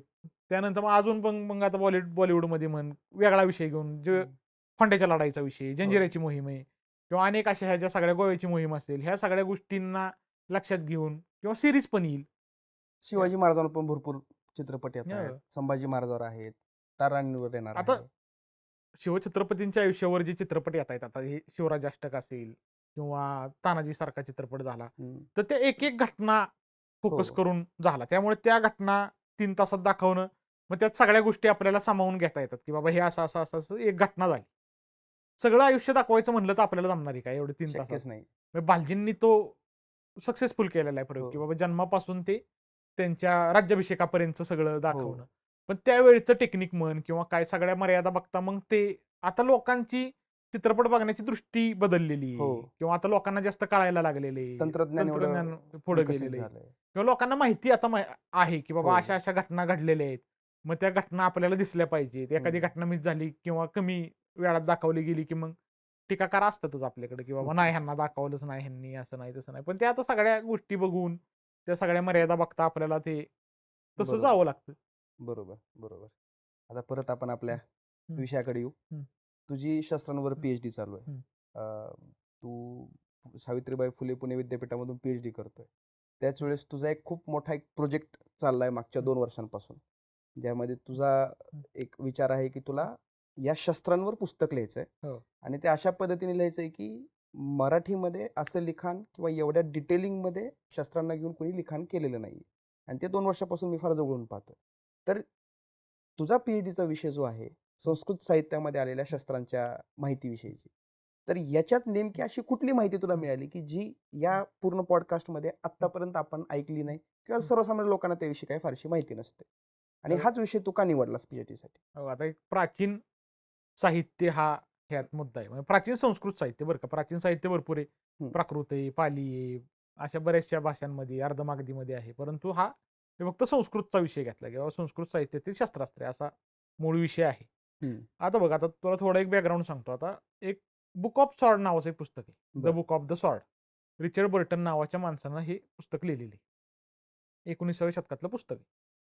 तर त्या माणसानं त्या पुस्तकामध्ये म्हणजे ते पहिलं पुस्तक असं की जे शस्त्रांवर लिहिलं गेलं. हं, एक ऐतिहासिक दृष्टिकोनातनं शस्त्रांवर लिहिलेलं पुस्तक. हं, त्यामध्ये त्यांनी टोपोलॉजी नावाचा एक विषय मांडलाय. हं, की टोपोलॉजी म्हणजे शस्त्रांचा अभ्यास करणारी शाखा. हं, म्हणजे अशा पद्धतीनं मूर्तिशस्त्र असतं किंवा आता इपिग्राफी असते किंवा नानकशास्त्र असतं. अशा पद्धतीनं ज्या किंवा स्थापत्यशास्त्र असतं, पुरातत्वशास्त्र असतं. अशा पद्धतीनं एक शस्त्रांचा अभ्यास करणारी टोपोलॉजी नावाची त्यांनी एक संकल्पना मांडली, की ह्या विषयाच्या अंडर शस्त्रांचा अभ्यास झाला पाहिजे. परंतु तो काही जास्त पुढं आला नाही पुढच्या काळामध्ये. युरोपियन कंट्रीजमध्ये भारतीय शस्त्रांवरती मोठ्या प्रमाणावर अभ्यास झाला नंतरच्या काळात. बरं. कलेक्शन पण मोठं झालं आणि अभ्यास पण मोठा झाला. आपल्याकडची सगळी शस्त्र चांगली चांगली तिकडेच गेली. मग यामध्ये लोकांनी शस्त्रांची वेगळी शाखा नाही निर्माण केली. परंतु south Asian art and culture हं, या विषयाच्या अंडर ती शस्त्रांचा अभ्यास करतात. मग त्याला आर्ट अँड कल्चर म्हणून बघतात. त्यातला स्वतःचं असं वेगळं महत्त्व दिलेलं अजून तरी पाश्चिमात्य देशांमध्ये दिलेलं गेलेलं नाही. भारतामध्ये काही प्रयोग झाले. हं, जी.एन. पंत नावाचे एक लेखक आहेत. त्यांनी शस्त्रांवरती काम केलं. त्यानंतर प्रोफेसर माणिकराव जे म्हणलं तुला मी, की त्यांनी ते पहिलं मराठीमध्ये आणि गुजराती आणि हिंदी या हं, 3 भाषांमध्ये सगळ्यात सुरुवातीचं शस्त्रांवरचं लिखाण त्यांचं झालेलं आहे. प्रोफेसर माणिकरावांचं. त्यानंतर जी.एन. पंतांनी लेखन केलं. हं. त्यानंतर हैदराबादचा एक जे सालारजंग म्युझियम आहे, त्याचा एक कॅटलॉग आहे. तो जी.एन. पंतांनीच तयार केलेला आहे. बरं. गायत्रीनाथ पंत नाव होतं त्यांचं. तर त्यामध्ये शस्त्रांची माहिती पर कॅटलॉग असा पहिला कॅटलॉग तो तयार झाला. तर ही जी भारतात सुरुवात झाली, परत ती थांबली नाही का नंतरच्या काळामध्ये. असं हं. इतकं डिटेल्ड माहिती देणारं काय कुठलं नंतर पुस्तक आलं नाही. त्यानंतर भारतीय शस्त्रांवरती डिटेल माहिती देणारं पाश्चात्य अभ्यासकारांचीच पुस्तकं आपल्याला पाहायला मिळतात. परंतु शस्त्रांना एक वेगळा विषय म्हणून किंवा शस्त्रांना एक वेगळा अभ्यास म्हणून बघायची आपल्याकडे अजून तयारी नाही. हं. त्याकडे अजून ती दहशत, ती कोयता गँग आणि कसली गँग आणि तलवारीनं केक कापण हे असलेतच त्या शस्त्रांची बोंबाबोंब झालेली. त्याच्याकडे अभ्यास म्हणून बघायची अजून तरी काय आपल्याकडे मानसिकता तयार नाही. दुर्दैव आहे. त्यामुळं मग सुरुवातीला मी विषय घेताना प्राचीन शस्त्रास्त्रांवर घेतला. कारण जे आपल्याकडे 3 महत्त्वाचे पार्ट आहेत. एक प्राचीन, मध्ययुगीन आणि आधुनिक. हं. त्याच्या आधीचा जो प्रागैतिहासिक काळ आहे तो आर्किओलॉजी बेस्ड आहे. आता मी हिस्ट्रीचा बरोबर. विद्यार्थी असल्यामुळं मला आर्किओलॉजी डायरेक्ट घेता येत नाही हं. अभ्यासाला. हं. मग त्या थोडी आता ती अभ्यासक्रमाची बंधनं आणि आपल्याकडची शिक्षण व्यवस्था तो एक तर वेगळाच विषय आहे. ते तर जाऊ दे. त्यामुळं मग ते प्राचीन संस्कृत साहित्यातील शस्त्रास्त्रे असा विषय घेतला. हं. आता बघा आपल्याला प्राचीन शस्त्रास्त्र एवढंच माहिती आहे बाबा, धनुष्यबाण, हं. इकडं राम, इकडं रावण, त्याचे 2 बाण असे येणार, त्याचे मिसाईलसारखे. हां आणि ते असं धुडुष्ट असं होणार नाही का, असं म्हणजे काय तेवढंच आपल्याला दाखवतात. म्हणजे ते आपण हो का, आता ते त्या काळात झालेल्या त्यांच्या तांत्रिक सगळ्या ज्या काही त्यांच्यावर मर्यादा होत्या, त्यानुसार त्या काळातलं ठीक. बेस्टच काम होतं ते. ठीक आहे. रामायण, महाभारत जे जुन्या मालिका झाल्या ते एक नंबर काम होतं. पण आत्ता अजून तसंच दाखवतात. म्हणजे अजून एवढा काळ विकसित झाला, एवढी टेक्नॉलॉजी पुढे गेलं, सगळं झालं. म्हणजे बाहेरच्या लोकांचे पिक्चर वगैरे बघताना म्हणजे नांगाव काटा येतो. पण आपल्याला अजून ते टेक्निक डेव्हलप करता आलेलं नाही. हं. आपल्याकडे स्टोऱ्या त्यांच्यापेक्षा एक नंबर आहेत. पण आपल्याला अजून ते टेक्निक डेव्हलप करायला येणार झाले. त्यामुळे लोकांमध्ये पर्स्पेक्टिव्ह चुकीचा आहे, हं. की संस्कृत साहित्यातले शस्त्रास्त्र म्हणजे सगळं जादू असते. नाही का, असं काहीतरी डोळं मिटून मंत्र म्हणला की तलवार येते किंवा ते काहीतरी बाण येतो आणि मग त्यानं मारलं की मग ते एकामेकावर आदळलं की आग लागेल, हं. पाणी येईल, नाही तर असं काहीतरी किंवा नागच येतील त्यातनं, अशा काहीतरी पद्धतीच्या गोष्टी आपल्याकडे रूढ आहेत. किंवा मग ब्रह्मास्त्र म्हणलं की बाबा काहीतरी जादूटोणा, ह्याच दृष्टिकोनातनं आपल्याकडे त्याकडे बघितलं जातं. इतकं सायंटिफिक लिखाण आहे ह्या सगळ्या गोष्टींबद्दल आपल्या संस्कृत साहित्यामध्ये. आता तुला सांगतो एक धनुर्वेद नावाचा ग्रंथ आहे, की हं. जो यजुर्वेदाचा उपवेद आहे, वशिष्ठ ऋषींनी लिहिलेला आहे. इतकं सायंटिफिक ग्रंथ आहे तो, की त्यामध्ये तो आता एक 70% धनुर्विद्येवरती, म्हणजे बाणाच्या विद्येवरती आणि एक 30-35% हा इतर शस्त्रांवरती. बरं. त्यात त्यांनी कशा पद्धतीची धनुष्य असावी, त्याची लांबी रुंदी काय असावी, त्याला बाण कुठले वापरावे, कुठल्या युद्धात कुठले बाण वापरावे, लांब प्रोजेक्टाईल वापरायचंय तर कुठलं धनुष्य पाहिजे, जवळच मारायचंय तर कुठलं धनुष्य पाहिजे, जास्त आघात झाला पाहिजे असं वाटतंय तर कुठलं धनुष्य पाहिजे, बाणांचे वेगळे वेगळे प्रकार दिलेत. जर पुढच्याचं धनुष्य मोडायचंय तर कुठला बाण, पुढच्याचा बाण निष्क्रिय करायचा तर कुठला बाण, पुढच्याला पुढच्याचं मुंडकं छाटायचं तर कुठला बाण, पुढच्याचं छातीचा वेध घ्यायचा तर कुठला बाण, इतकं आणि त्याचे आकार सांगितलेले आहेत. बापरे! त्यानंतर तलवारींचे आकार सांगितलेले, तलवारींची नावं सांगितलेली, तलवारींचे धातू सांगितलेले आहेत, की कुठल्या पद्धतीचा धातू कुठनं आणायचा, कसं त्याचं अलॉय तयार करायचं, कशी तलवार बनवायची, कशी वापरायची, ह्या सगळ्या गोष्टी त्यातनं हं. आपण घेतल्या पाहिजेत. काय म्हणू आपण त्याला? अभ्यासाला घेतलं. अभ्यासाला घेतल्या पाहिजेत. त्यानंतर बघ तुला सांगतो, छोटी जी शस्त्रे म्हणजे सुरीसारखी जी हं. म्हणलं तुला मगाशी, की बाबा खंजीर असेल किंवा काय, त्या कशा वापरल्या पाहिजेत. मल्लयुद्ध असेल तर, म्हणजे काहीच शस्त्र नाही आपल्याला हं. कुस्तीसारखं, तर कसं लढलं पाहिजे तुम्ही, तुम्हाला काय व्यायाम केला पाहिजे, अशा पद्धतीच्या सगळ्या त्यात गोष्टी लिहिलेल्या आहेत. बाप! एक युक्तिकल्पतरू नावाचा ग्रंथ आहे, जो वैशंपायन ऋषींनी लिहिलेला आहे. वैशंपायन हे व्यासांचे शिष्य आहेत. म्हणजे ज्यांनी महाभारत लिहिलं ते व्यासांचे शिष्य वैशंपायन. तर त्यांनी त्या युक्तिकल्पतरू ग्रंथामध्ये सैन्याची रचना कशी पाहिजे, सेनानायक कसा आहे, सेनानायक कथनम नावाचा एक त्यांच्याकडे तो एक प्रकरण आहे. हं. तर त्यात तुमच्या सेनाचा नायक म्हणजे सेनापती कसा पाहिजे, त्याचं वर्गीकरण. आज जे आपण म्हणतो की लीडर कसा पाहिजे, हं. ते सगळं वर्गीकरण त्यांनी तेव्हा करून ठेवली. की बाबा त्याचा आवाज चांगला पाहिजे, त्या लोकांनी त्याला ऐकलं पाहिजे, तो व्यायाम केला पाहिजे, तो दिसायला आकर्षक पाहिजे, लोक त्याला आकर्षित झाली पाहिजेत. म्हणजे एक नेता कसा असला पाहिजे, हं. आजचं जे बाबा गणित आहे, ते सगळं गणित त्यांनी त्यावेळी मांडलेले. त्यानंतर त्यात आता तुला एक इंटरेस्टिंग गोष्ट सांगतो. आता ही खरं पीएचडी व्हायच्या आधी सांगावी का नाही, पण असू दे आता थोडंसं सांगतो तुला. शस्त्रांचे देवता पण आहेत, बरं का, बरं. की बाबा एक शस्त्राची देवता आहे, 8 हातांची देवता आहे. हं. तर ती लाल आहे, पूर्ण रक्तानं भरलेली. काय तर ती शस्त्र देवता आहे ना, त्यामुळे ती बरोबर. रक्तानं भरलेली.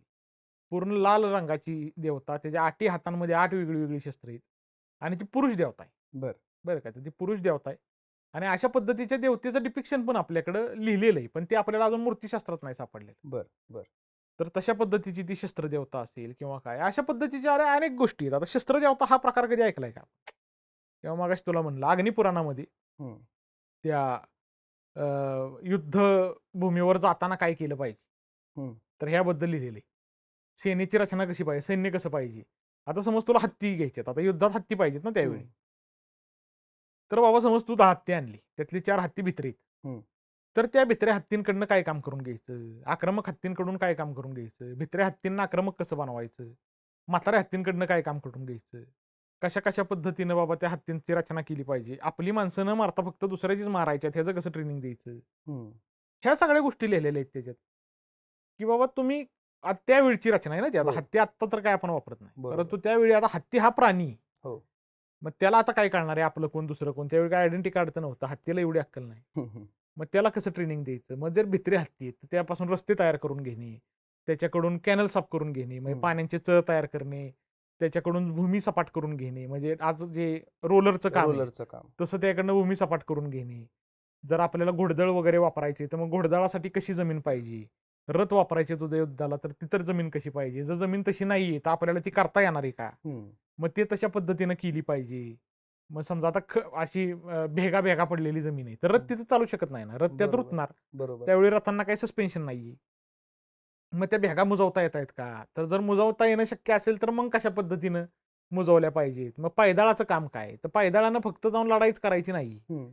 पायदळानं आधी जाऊन सगळी जागा साफ करायची, शिबिर बांधायचं, म्हणजे सगळं जे काय आपली छावणी म्हणतो आपण ज्याला, हं, हं, ती हं. छावणी तयार करायची, सगळ्या पाण्याची सोय करायची, अन्नाची सोय करायची, साफसफाई करायची, घोड्यांना बांधायला वेगळी जागा, त्यांच्या चाऱ्याची सोय, हत्तींना बांधायची वेगळी जागा, त्यांच्या चाऱ्याची सोय, या बापरे! सगळ्या गोष्टी करायच्या. मग ह्याचं सगळं एकदम विस्तृत वर्णन असतं, इतकं हं. विस्तृत असतं की आज जर आपण ते फॉलो केलं तर, म्हणजे इतकं विस्तृत आज पण देत नाहीत माहिती का, एवढ्या एवढ्या पॅम्पलेटवर तुम्हाला देणार काहीतरी, हे एवढं एवढं करा बाबा चला, नाही का, ते इतकं विस्तृत वर्णन आहे की कधी कधी वाचताला कंटाळा येतो माहितीये काय, म्हणजे एवढं घोड्याची एवढी काळजी असते का, नाही का आजच्या घडीला आपण असं विचार केला तर. इतकं म्हणजे घोडा जर असेल तर मग त्याला कशा पद्धतीनं ट्रेन करा, काय करा, हं. भाले हं. कशी वापरायची, कुठल्या युद्धात काय वापरायचं, रात्रीचं जर युद्ध करायचं तर काय वापरायचं, अशा सगळ्या गोष्टी तिथं दिलेल्या आहेत. आणि मग इतक्या सुंदर गोष्टी आहेत किंवा काय सायंटिफिक म्हणू आपण होय. त्याला, सायंटिफिक गोष्टी आहेत. तर ह्या सायंटिफिक गोष्टी का पुढे येत नाहीत किंवा याच्यावर काय चर्चा होत नाही, किंवा हे आपली शस्त्र आहेत ना, आता हं. रामायण महाभारतात इतकी शस्त्रांची उल्लेख आहेत किंवा त्यात इतकी शस्त्रांची माहिती आहे. आता तलवारीची जी उत्पत्ती आहे ना, आता तुला सांगतो तलवारीला महत्व काय आहे. तर तलवार हे एकमेव शस्त्र आहे की जे माणूस मारायला तयार झालेले शस्त्र आहे. बाकीचे? बाकीचे जी शस्त्र आहेत ते आधीच तयार झालेले. अश्मयुगीन माणसाची जर चित्र बघितली आपण हं. किंवा त्यांचं जर सगळं आपण जर ते खोदकामातनं काढलं किंवा काय अश्मयुगीन पुरावे जे येतात, हं. त्यात एक तर प्रामुख्यानं दिसती कुऱ्हाड. हो. हातकुऱ्हाडच पहिलं शस्त्र आहे. कुऱ्हाड, हँड हँड ॲक्स, त्यानंतर धनुष्यबाण, भाला. चित्रात पण हेच दिसतं आपल्याला, जे हं. भीमबेटकाची वगैरे चित्र आहेत हो. किंवा जे हम्पीत चित्र आहेत, त्या सगळ्या चित्रांमध्ये आपल्याला भाले जास्त दिसतात, धनुष्यबाण दिसतं. कारण ह्यानं प्राणी मारायचा आहे. लांबनच आपल्याला प्राणी मारायचा आहे. लई जवळ जायचं नाही, काय नाही, काय नाही. भाल्यानं लांबनं मारू शकतो, भाला फेकून मारू शकतो. धनुष्यबाण तर लांबनच मारायचं आहे आपल्याला. हँड ॲक्स कधी वापरायची, तर बाबा ज्यावेळी मेलाय प्राणी, तर हं. त्याचं मग कातडं काढायला किंवा त्याचं मांस हाडं वेगळं फोडायला. करायला, हाडं फोडायला. मग अशा पद्धतीची ही सगळी शस्त्रे आहेत. हं. ज्यावेळी माणसाला माणूस मारू वाटलाय, त्यावेळी त्यानं तलवारीचा शोध लावलाय. हं, हं. त्यावेळी हादगायची लढाई. हं. कारण तलवारीनं तू शिकार करू शकत नाही ना. तलवारीनं कशी शिकार करायची बरं सांग मला? हं, हं. खरं आहे. कारण तलवारीचे जे सगळे पुरावे सापडतात आपल्याला, त्यावेळी सिव्हिलायझेशन तयार झालं. सिव्हिलाइज एरियातच तलवार सापडते. हं. तलवार आपल्याला आधी कधीच सापडली नाही. हं. त्यामुळे मग ह्या तलवारीला थोडं वेगळं महत्व आहे, नाही का? मग ह्या ज्या पौराणिक सगळ्या कथा म्हणू आपण किंवा ह्या संस्कृत साहित्यातून येणाऱ्या ज्या कथा आहेत, ह्या तलवारीच्या उत्पत्तीच्या कथा आहेत. हं. आता आपण जे म्हणतो जे ट्रायोलॉजी आहे किंवा जे 3 देव आहेत आपले महत्वाचे, ब्रह्मदेव, विष्णू आणि महेश हं. म्हणजे शंकर. तर ह्या तिघांची काय कामं आहेत? तर एक बाबा निर्माता आहे, एक संरक्षण करताय आणि एक संहारक आहे. हं. बरोबर. तर आता त्या कशा सगळ्या 3 वेगळ्या वेगळ्या स्टोऱ्या आहेत. एक अग्निपुराणात आहे, एक महाभारतात आहे आणि एक ह्याच्यात आहे आपल्या युक्तिकल्पतरूमध्ये. हं. तर ह्या 3 वेगळ्या वेगळ्या गोष्टी काय सांगतायत बघ. तर तलवार ही कुठल्यातरी राक्षसाच्या वधासाठीच तयार झालेली. हं. हं? मग ते अग्निपुराणात लोहासूर नावाचं असुर आहे. मग हे राक्षस पृथ्वी तलावर लोकांना त्रास देत आहेत. त्यासाठी मग सगळे लोकांनी ब्रह्मदेवाची प्रार्थना केली, की बाबा तुम्ही आम्हाला ह्यापासून वाचवा. हं. मग ब्रह्मदेवाने एक यज्ञ मांडला आणि त्या यज्ञातून एक असा विचित्र पुरुष पहिल्यांदा निर्माण झाला आणि त्यानं मग स्वतःला तलवारीत रूपांतरित करून घेतलं. बरं. त्यानंतर ब्रह्मदेवानं ही तलवार विष्णूकडं सुपूर्त केली. विष्णूनं त्या राक्षसाचा वध केला हं. आणि राक्षसाचा वध करून झाल्यानंतर मग विष्णूनं ती तलवार शंकराकडे बहाल केली. हं. आता आपण जे म्हणतो निर्मिती, संरक्षण आणि डिस्ट्रॉयर किंवा संहारक. हं. ब्रह्मदेवानं निर्मिती करायची, त्यानं तलवार निर्माण केली. हं. पण त्यानं राक्षस मारला नाही. त्यानं ती विष्णूला केली. बरं. विष्णूनं संरक्षण केलं लोकांचं त्या हं. राक्षसापासून. बरोबर. विष्णूनं संरक्षणाचं काम त्याचं पूर्ण झाल्यानंतर पुढे जे काय आता डिस्ट्रॉय करायचे नाही का, जे काय हं. बाबा वाईट प्रवृत्ती येतील त्यांना जे डिस्ट्रॉय करायचे किंवा त्यांचा जो संहार करायचा आहे त्यासाठी ती तलवार परत शंकराकडे. बर. म्हणजे ह्या तिन्ही कथांमध्ये अशी म्हणजे सुरुवात आहे की बाबा त्या ऋषींना त्यावेळचे त्यांचे शिष्य किंवा त्यांच्याकडे आलेले राजे विचारतायत की बाबा तलवार माझ्याकडे कशी आली. ओके. मग त्याची ती स्टोरी सांगतात आणि मग शंकराकडनं मग ती इतर लोकांकडनं मग तुझ्यापर्यंत पोचली. मग ती मरीची मग असं असं करत करत करत तुझ्यापर्यंत आले, मग तुझ्या घराण्यात आले आणि मग तुझ्याकडे आत्ता आले. अशा त्या स्टोरीची ही सुरुवात आहे. मग हे जे आपण म्हणतो की बाबा ब्रह्मा विष्णू आणि महेश हे जे जे काय त्रिदेव आहेत आणि ह्यांची जी कामं आहेत त्याच कामांचं वर्गीकरण त्या तलवारीच्या निर्मितीत पण आहे बघ. बर. मग त्यात पण आपल्याला ते साम्य दिसून येतं. मग तलवार अशा अशा पद्धतीने निर्माण झालेली. मग तलवारीलाच फक्त दैवी देवाला यज्ञ करावा लागला आणि तलवार निर्माण करावी लागली. या बाकी शस्त्र अशीच तयार झालेली आहेत. ती त्या त्या देवांकडे ऑलरेडी होती. त्यांच्या अशा वेगळ्या निर्मितीच्या स्टोऱ्या नाहीयेत. तलवारीला मानवी इतिहासात महत्व काय आहे? तर तलवार हे मानवी राज्य स्थापना, राजकारण किंवा सैन्याच्या ज्या हालचाली आहेत, प्रदेश काबीज करणं आहे, ह्याचं प्रतीक तलवार आहे. बरोबर. कारण इतर शस्त्र ही शिकारीत पण होती. नंतर हे तलवारीचं अडॅप्टेशन ह्या सगळ्या गोष्टींसाठी. कारण तू कुठल्याही जगातल्या कुठल्याही देशात जा. मग आज जर 3 महत्वाच्या परंपरा आता तुला मी जाता सांगतो. आता बाबा युरोपियन परंपरा जर आपण शस्त्रांची घेतली प्राचीन, तर प्राचीन युरोपमध्ये धनुष्यबाण निषिद्ध आहे. तू कधीच धनुष्यबाणाचा वापर ऐकणार नाही. बर. तिथं फक्त तलवारच. त्यांचं म्हणणं असं आहे की धनुष्यबाण ही कायरतेचं लक्षण आहे. तू लांबच बसणार, कुठनं तरी लांबनच मारणार नाही का. मग तू असं समोरासमोर येत नाही ना, लांबनच मारतोय तू. म्हणजे बाबा त्याला काय पराक्रम नाहीये. पराक्रम कावा ज्यावेळी तू तलवार हातात घेऊन पुढच्याच्या अंगावर जाते. बर. त्यावेळी बाबा ते पराक्रमाचं लक्षण आहे. मग तिथं तलवारीलाच महत्व. भारतामध्ये सगळ्या शस्त्रांना महत्व आहे, पण तलवारीची एक वेगळी आपल्याकडं कहाणी किंवा त्याला एक वेगळी परंपरेचं दृष्टिकोन आहे. त्याचबरोबर जर तू आता जपानला गेला, जपानची एक तलवारी फेमस आहे. आता हे अॅनिमे वगैरे ह्याच्यामुळे तर काय भयानकच फेमस झाले. ते कटाना ज्याला आपण म्हणतो. तर तिथं ढालीची कॉन्सेप्टच नाही. बरोबर. जपानीज लोक तुला कधी ढाल घेऊन दिसणारच नाही. म्हणजे त्यांना असं वाटतं की ढाल घेतली म्हणजे आम्ही म्हणजे हे काय म्हणू आपण त्याला, ते पण कायरतेचं लक्षण आहे. मग स्वतः संरक्षण आहे ना, ढालीत स्वतःचं संरक्षण आहे. ते पण नाही करायचं. नाही करायचं. मग ते काय करतात, तर ते असं जाड आर्मर घालतात ज्यात तुला लागलं नाही पाहिजे. तू ते समुराय वगैरे जर लोक बघितले तर त्याशी जाड आर्मर असतं, जाड शर्ट असतो, पॅन्ट मोठी, ते असं हेल्मेट वगैरे मोठं असतं. कुठून ना कुठून ते शरीराचं रक्षण करतायत, परंतु ते ढाल वापरत नाही. ढालीचं प्रतीक असं त्यांना वाटतंय की ढाल ही अतिशय चुकीची समजूत आहे आणि त्याच्यामुळं आपण स्वतः असे कायर वाटतोय किंवा आपण भित्रे वाटतोय. स्वतःचं संरक्षण करायला म्हणजे तुला स्वतःच्या जर शरीराची आसक्ती आहे तर तू काय राज्यासाठी लढणार नाही का. म्हणजे तुला स्वतः शरीराची आसक्ती नाही पाहिजे, मग ती स्वतःकडे 2 तलवारी ठेवायची. दोन्ही हातात 2 तलवारी किंवा एका तलवारीने खेळायचं, पण ढाल नाही घ्यायची. अशा पद्धतीनं मग हे अशा वेगळ्या वेगळ्या गोष्टी आपल्याला दिसतात, पण तलवार कॉमन आहे. कुठेही गेला तू ज्यावेळी म्हणजे सिव्हिलाइज माणसाच्या इतिहासामध्ये तलवारीला अनन्य साधारण महत्व. आपल्याला पण आजही आकर्षक वाटणार शस्त्र तलवारच आहे. एवढे फायर आर्म्स आलेत, सगळं आलं तरी तलवार आपला डीएनए जो आहे ना, आता आज पण बघ, आता बाबा समज आता आपण कॉलेजला होतो, कॉलेजला भांडणं झाली, फुटपाथवर जाता येता भांडणं झाली, माणूस पहिला दगड उचलतो, कारण अश्मयुगीन माणसाचा डीएनए अजून आपल्यात आहे. आपल्याला दगड अजून हात्यावर वाटतंय. बरोबर नाही का. मग तसंच तलवारीचं आपल्याला काय आकर्षण आहे, कारण एवढ्या मोठ्या सगळ्या कालखंडामध्ये जी तलवार किंवा जे शस्त्र लोकांना जास्त प्रिय तेच आपल्याला आकर्षक वाटतं. मग ते आपल्याला आपल्या आपल्या भागात आपण जे बघतो ते जास्त आकर्षक वाटतं. मग एकेकाळी वक्र तलवारींचं आकर्षण जास्त होतं, कारण पुतळ्यांमध्ये वगैरे सगळीकडे महाराजांच्या सगळ्या मूर्त्यांमध्ये आपल्याला वक्र तलवारी पाहायला मिळत होते. नंतर ज्यावेळी धोपेचं महत्व वाढलं किंवा धोपेबद्दल संशोधन झालं, त्यावेळी मग धोपेबद्दल आता नवीन नवीन मूर्त्या धोपेच्या तयार व्हायला लागल्या, धोप हातात घेऊन. रायगडावरची जी मेघडंबरी मधली मूर्ती, त्याच्या हातामध्ये धोपे. मग धोपेचं हळूहळू महत्व वाढायला लागलं. धोपेबद्दल आता सोशल मीडियाच्या चांगल्या बाजू पण आहेत, त्यामुळे धोप पुढे आली. धोप पुढे येणे मग मी तर सोशल मीडियालाच श्रेय देत होते. सोशल मीडिया नसतं तर धोप एवढी पुढे येऊ शकत नव्हती. बरोबर बरोबर. पहिल्या वक्र तलवारी सगळीकडे रूढ होत्या किंवा त्याच तलवारींना जास्त महत्व होतं. सुरुवातीच्या काळात आपल्याला पण त्याच तलवारी वाटायच्या चांगल्या. आज आता त्याचं महत्व वेगळं झालं म्हणून आपल्याला आता बाबा धोप चांगली वाटायला लागली. किंवा आपण जर राजस्थानी भागामध्ये गेलो तर तिथल्या लोकांना त्या ज्या शमशेर टाईपच्या तलवारी असतात त्या चांगल्या वाटतात, किंवा सिरोही नावाची तलवार असते ती चांगली वाटते. किंवा शीख संस्कृतीत आपण बघायला गेलो तर त्यांना तो खांडा चांगला वाटतो, कारण खांडा त्यांच्याकडे पूजनीय आहे. मग ती लोक इतकी समर्पित आहेत शस्त्रांबद्दल, अजूनही त्यांच्या त्या परंपरांमध्ये शस्त्राचं इतकं महत्व आहे. माझे एक मित्र आहेत नांदेडचे, जयदीप सिंग नावाचे. तर ज्यावेळी सुरुवातीला मी अभ्यास करत होतो, त्यांच्याबरोबर ओळख झाली इंस्टाग्रामवरनं, तर त्यांनी मला शस्त्रनाम माला नावाचा एक श्लोक आहे त्यांच्याकडे. शस्त्रांबद्दलची एक ती सगळी श्लोकाची रचना आहे. म्हणजे आज मनाचे श्लोक वगैरे कसे असतात तसं ते शस्त्रनाम माला नावाचं एक सगळ्या शस्त्रांचं त्यात नाव आहे आणि त्याला देव म्हणलेले. आणि त्याला देव म्हणून पूजा केलेली किंवा त्याच्याबद्दलचे ते सगळे श्लोक आहेत त्यांनी मला ती पाठवली. तर मी ती वाचाय घेणार तोपर्यंत मला त्यांचा मेसेज आला की म्हणले मोकळ्या डोक्यानं वाचू नको, डोकं बांधून वाच, नाही का ती अशी डोकं बांधतात ना, केस हो दिसलं हो नाही हो पाहिजे, हो हो पगडीसारखं ते पगडी सारखं किंवा मग असं रुमाल रुमाल बांधून. बांधायचा. मग ते किती सांस्कृतिक त्यांची बघ इतकी ती जवळीकता आहे की बाबा त्यानं मला तो पाठवला. म्हणजे आता आपल्याकडे तर काय डोकं बांधायची संपलेला आहे आपल्याकडचा हम्म. प्रकार. मग त्याला हे माहिती की हे बाबा काय डोकं बांधणार नाही, असंच वाचाय बसेल.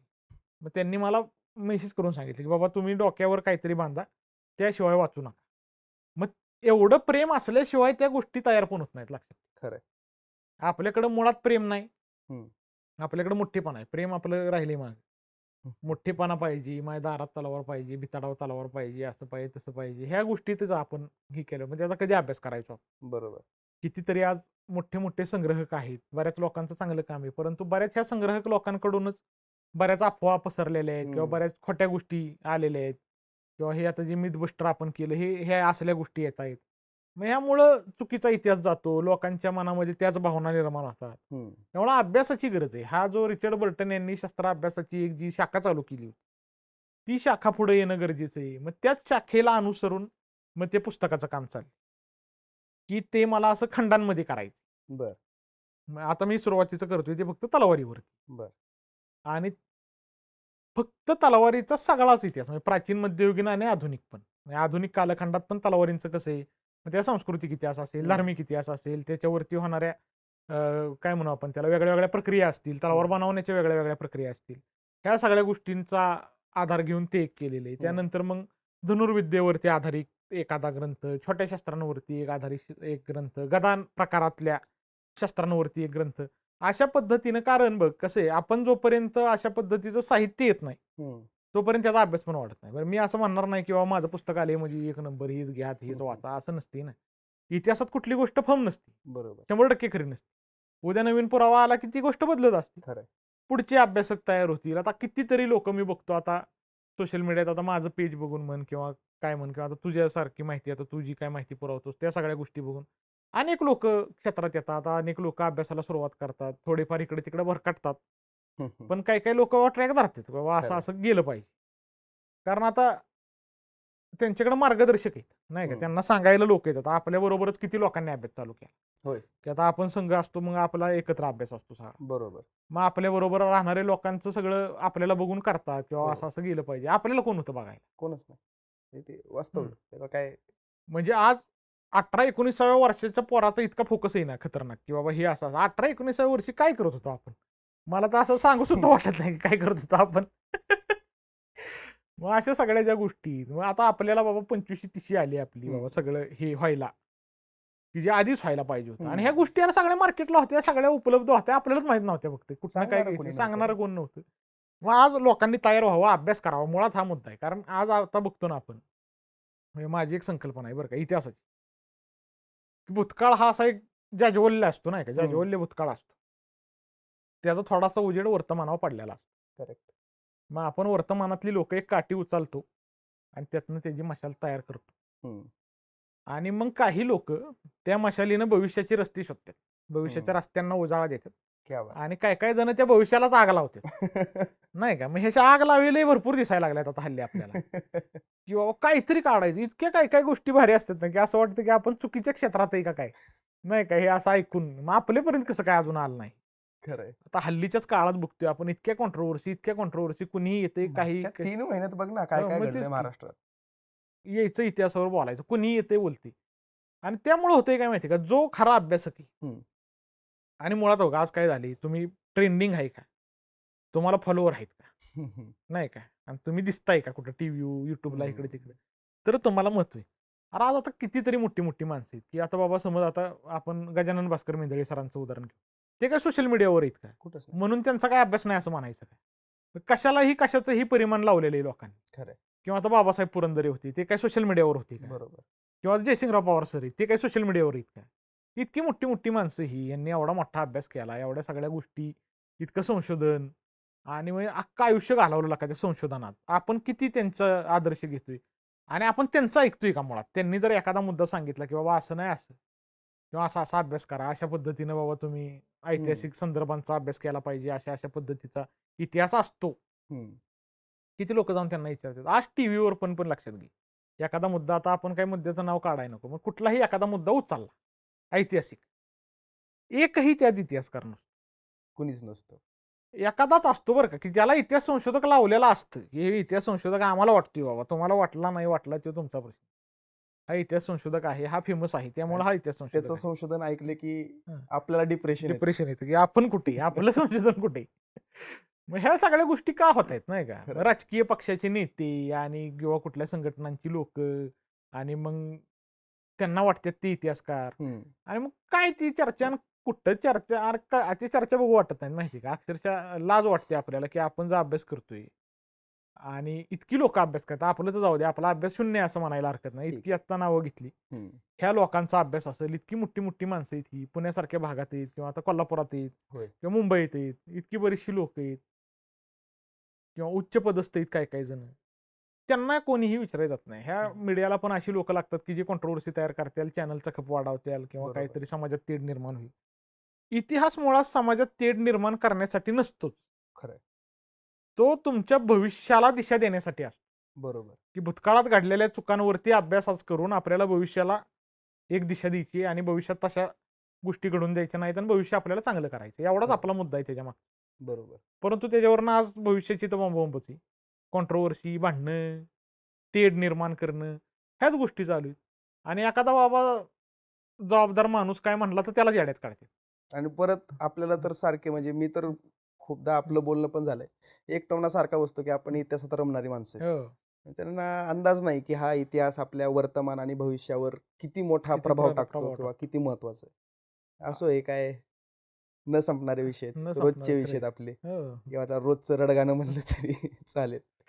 जाता मला तुला एक प्रश्न विचारायचा आहे. हं. शेवटचा प्रश्न तुला आज विचारायचा आहे की तू शस्त्रांवर एवढ्या वर्षांपासून अभ्यास करतो, तुझा एवढा अभ्यास आहे, तू आत्ता सांगताना शस्त्रनाम माला या साधनाचा उल्लेख केला, या ग्रंथाचा उल्लेख केला, तर एखाद्याला जर शस्त्राचा अभ्यास करायचा असेल किंवा शस्त्र काय आहे हे समजून घ्यायचं असेल, तर त्यानं पहिल्यांदा सुरुवातीच्या टप्प्यामध्ये कुठली पुस्तकं वाचली पाहिजेत किंवा कुठली मस्ट रीड पुस्तकं आहेत तुझ्या नजरेत? आता बघतो सांगतो, प्रताप शस्त्रागार तर मस्ट आहे. भारतीय शस्त्रांबद्दल माहिती प्राथमिक मिळवण्यासाठी ते एक नंबर साधन. बरं. माणिकरावांचं, प्रोफेसर माणिकरावांचं ते, कारण ते बघ, प्रोफेसर माणिकराव हे स्वतः हे होते, मर्दानी आखाडा त्यांचा आहे आणि अजूनही तो आखाडा चालू आहे. ते चांगले मल्ल होते, चांगल्या पद्धतीचे त्यावेळेचे ते कुस्त्या खेळायचे, सगळे शस्त्र चालवायचे आणि आणि अभ्यासू व्यक्तिमत्व, आणि त्यामुळं त्यांनी ते ग्रंथ लिहिलेला आहे, तो एक नंबर आहे. त्याचा काहीच म्हणजे दुसरा भारतात तो ऑप्शनच नाही त्याला. त्यानंतर बघ, जी एन पंतांची जी पुस्तकं आहेत ना, ती डेक्कन कॉलेजच्या लायब्ररीत आहेत. होय. ती पुस्तकं अशी अवेलेबल नाही आहेत आता सध्या भारतात, तर विक्रीला नाहीतच. ती जी एन पंतांची पुस्तकं घ्यावी, डेक्कन कॉलेजमधून मिळतात, तिथून झेरॉक्स वगैरे करून किंवा काय अशा पद्धतीनं ती घ्यावी.